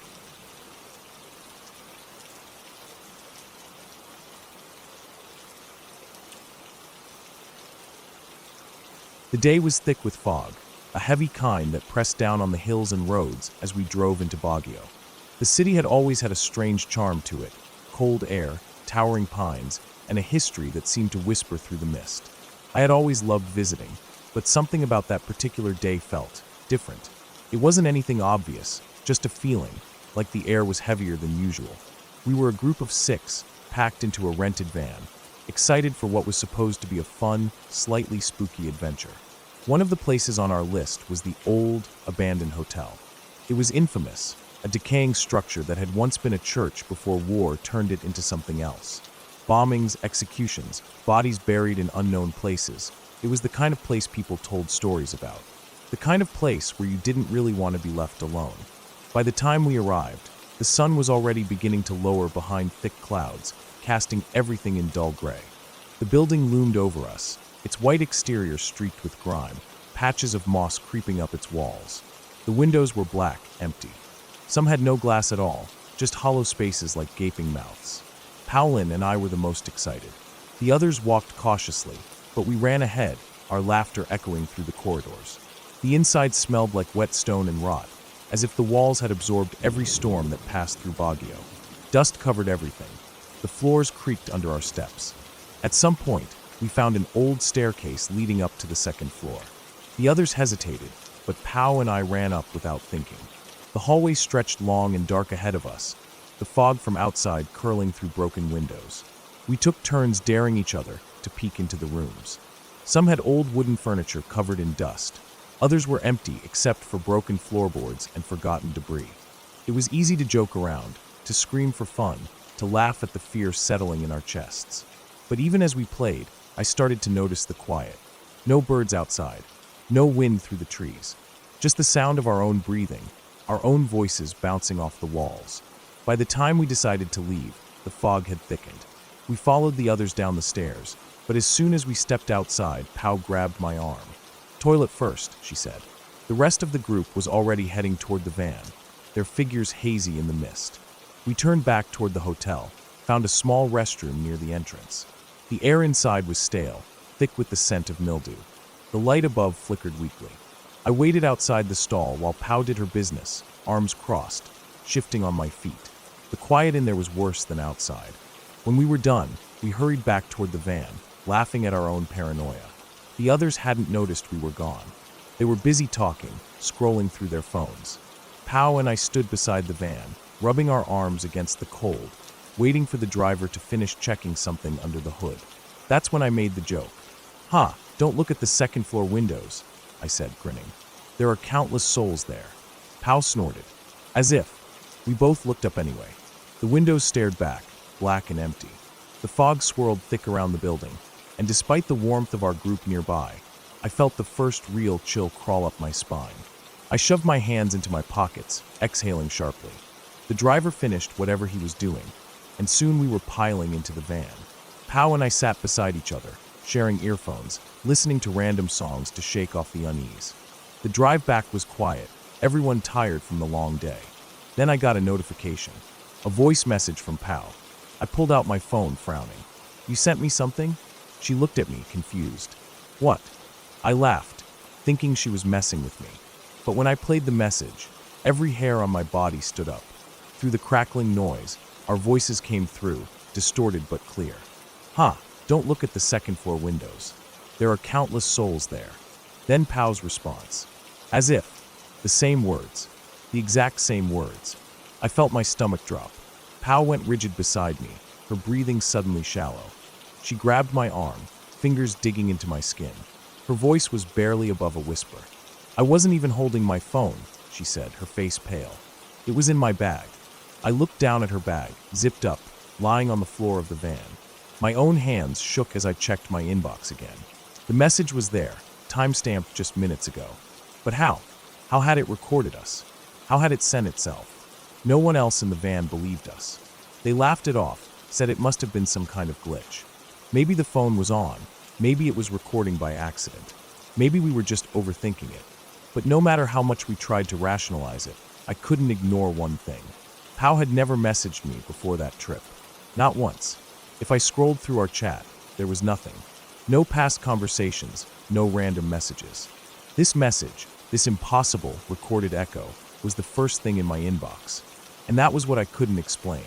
How had the app opened on its own? How had it started recording at that exact moment? The drive back felt longer than it should have. Pao and I sat in silence, our minds racing, our stomachs twisted into knots. No matter how much I wanted to brush it off, to say it was just some weird mistake, the truth settled in my bones like ice. Something had been with us in that moment. Something had listened. And for whatever reason, it had wanted us to hear it too.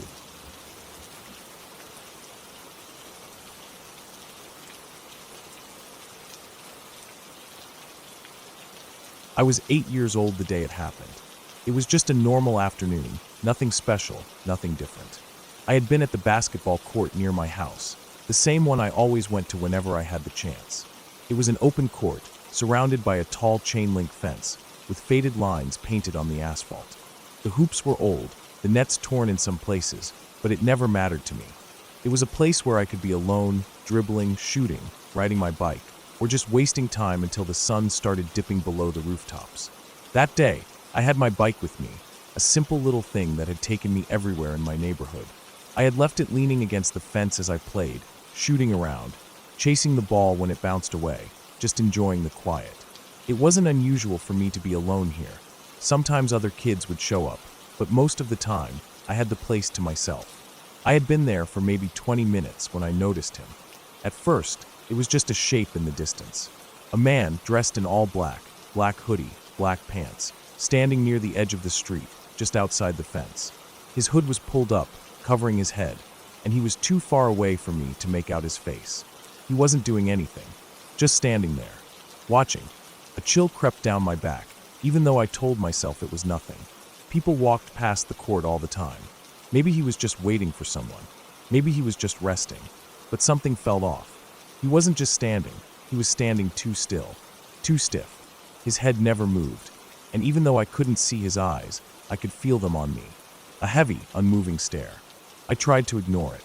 I turned back to the hoop, forced myself to focus on the game, but I couldn't shake the feeling. Every time I glanced back, he was still there, still watching. That was when I decided I needed to go home. I wasn't a paranoid kid, but I was cautious. My parents had taught me to be aware of my surroundings, to trust my instincts, and right then, my instincts were screaming at me to leave. I grabbed my ball, tucked it under my arm, and walked to my bike. My hands fumbled a little as I picked it up, gripping the handlebars tighter than usual. I tried to act normal, like I wasn't in a hurry, like I wasn't thinking about the man at all. I glanced back one last time before I left. He was gone. I froze. My stomach twisted into a hard knot. Where did he go? I looked up and down the street, scanning the sidewalks, the parked cars, the empty lots, but he had disappeared. Just like that. That didn't make me feel any better. I swung my leg over my bike, pushed off, and started pedaling. The road leading home wasn't far. Just across the street, then up a hill that led straight to my neighborhood. I could already picture my house at the top, my parents inside, maybe watching TV or getting ready for dinner. As I reached the curb, I heard it. Footsteps. Fast. Hard.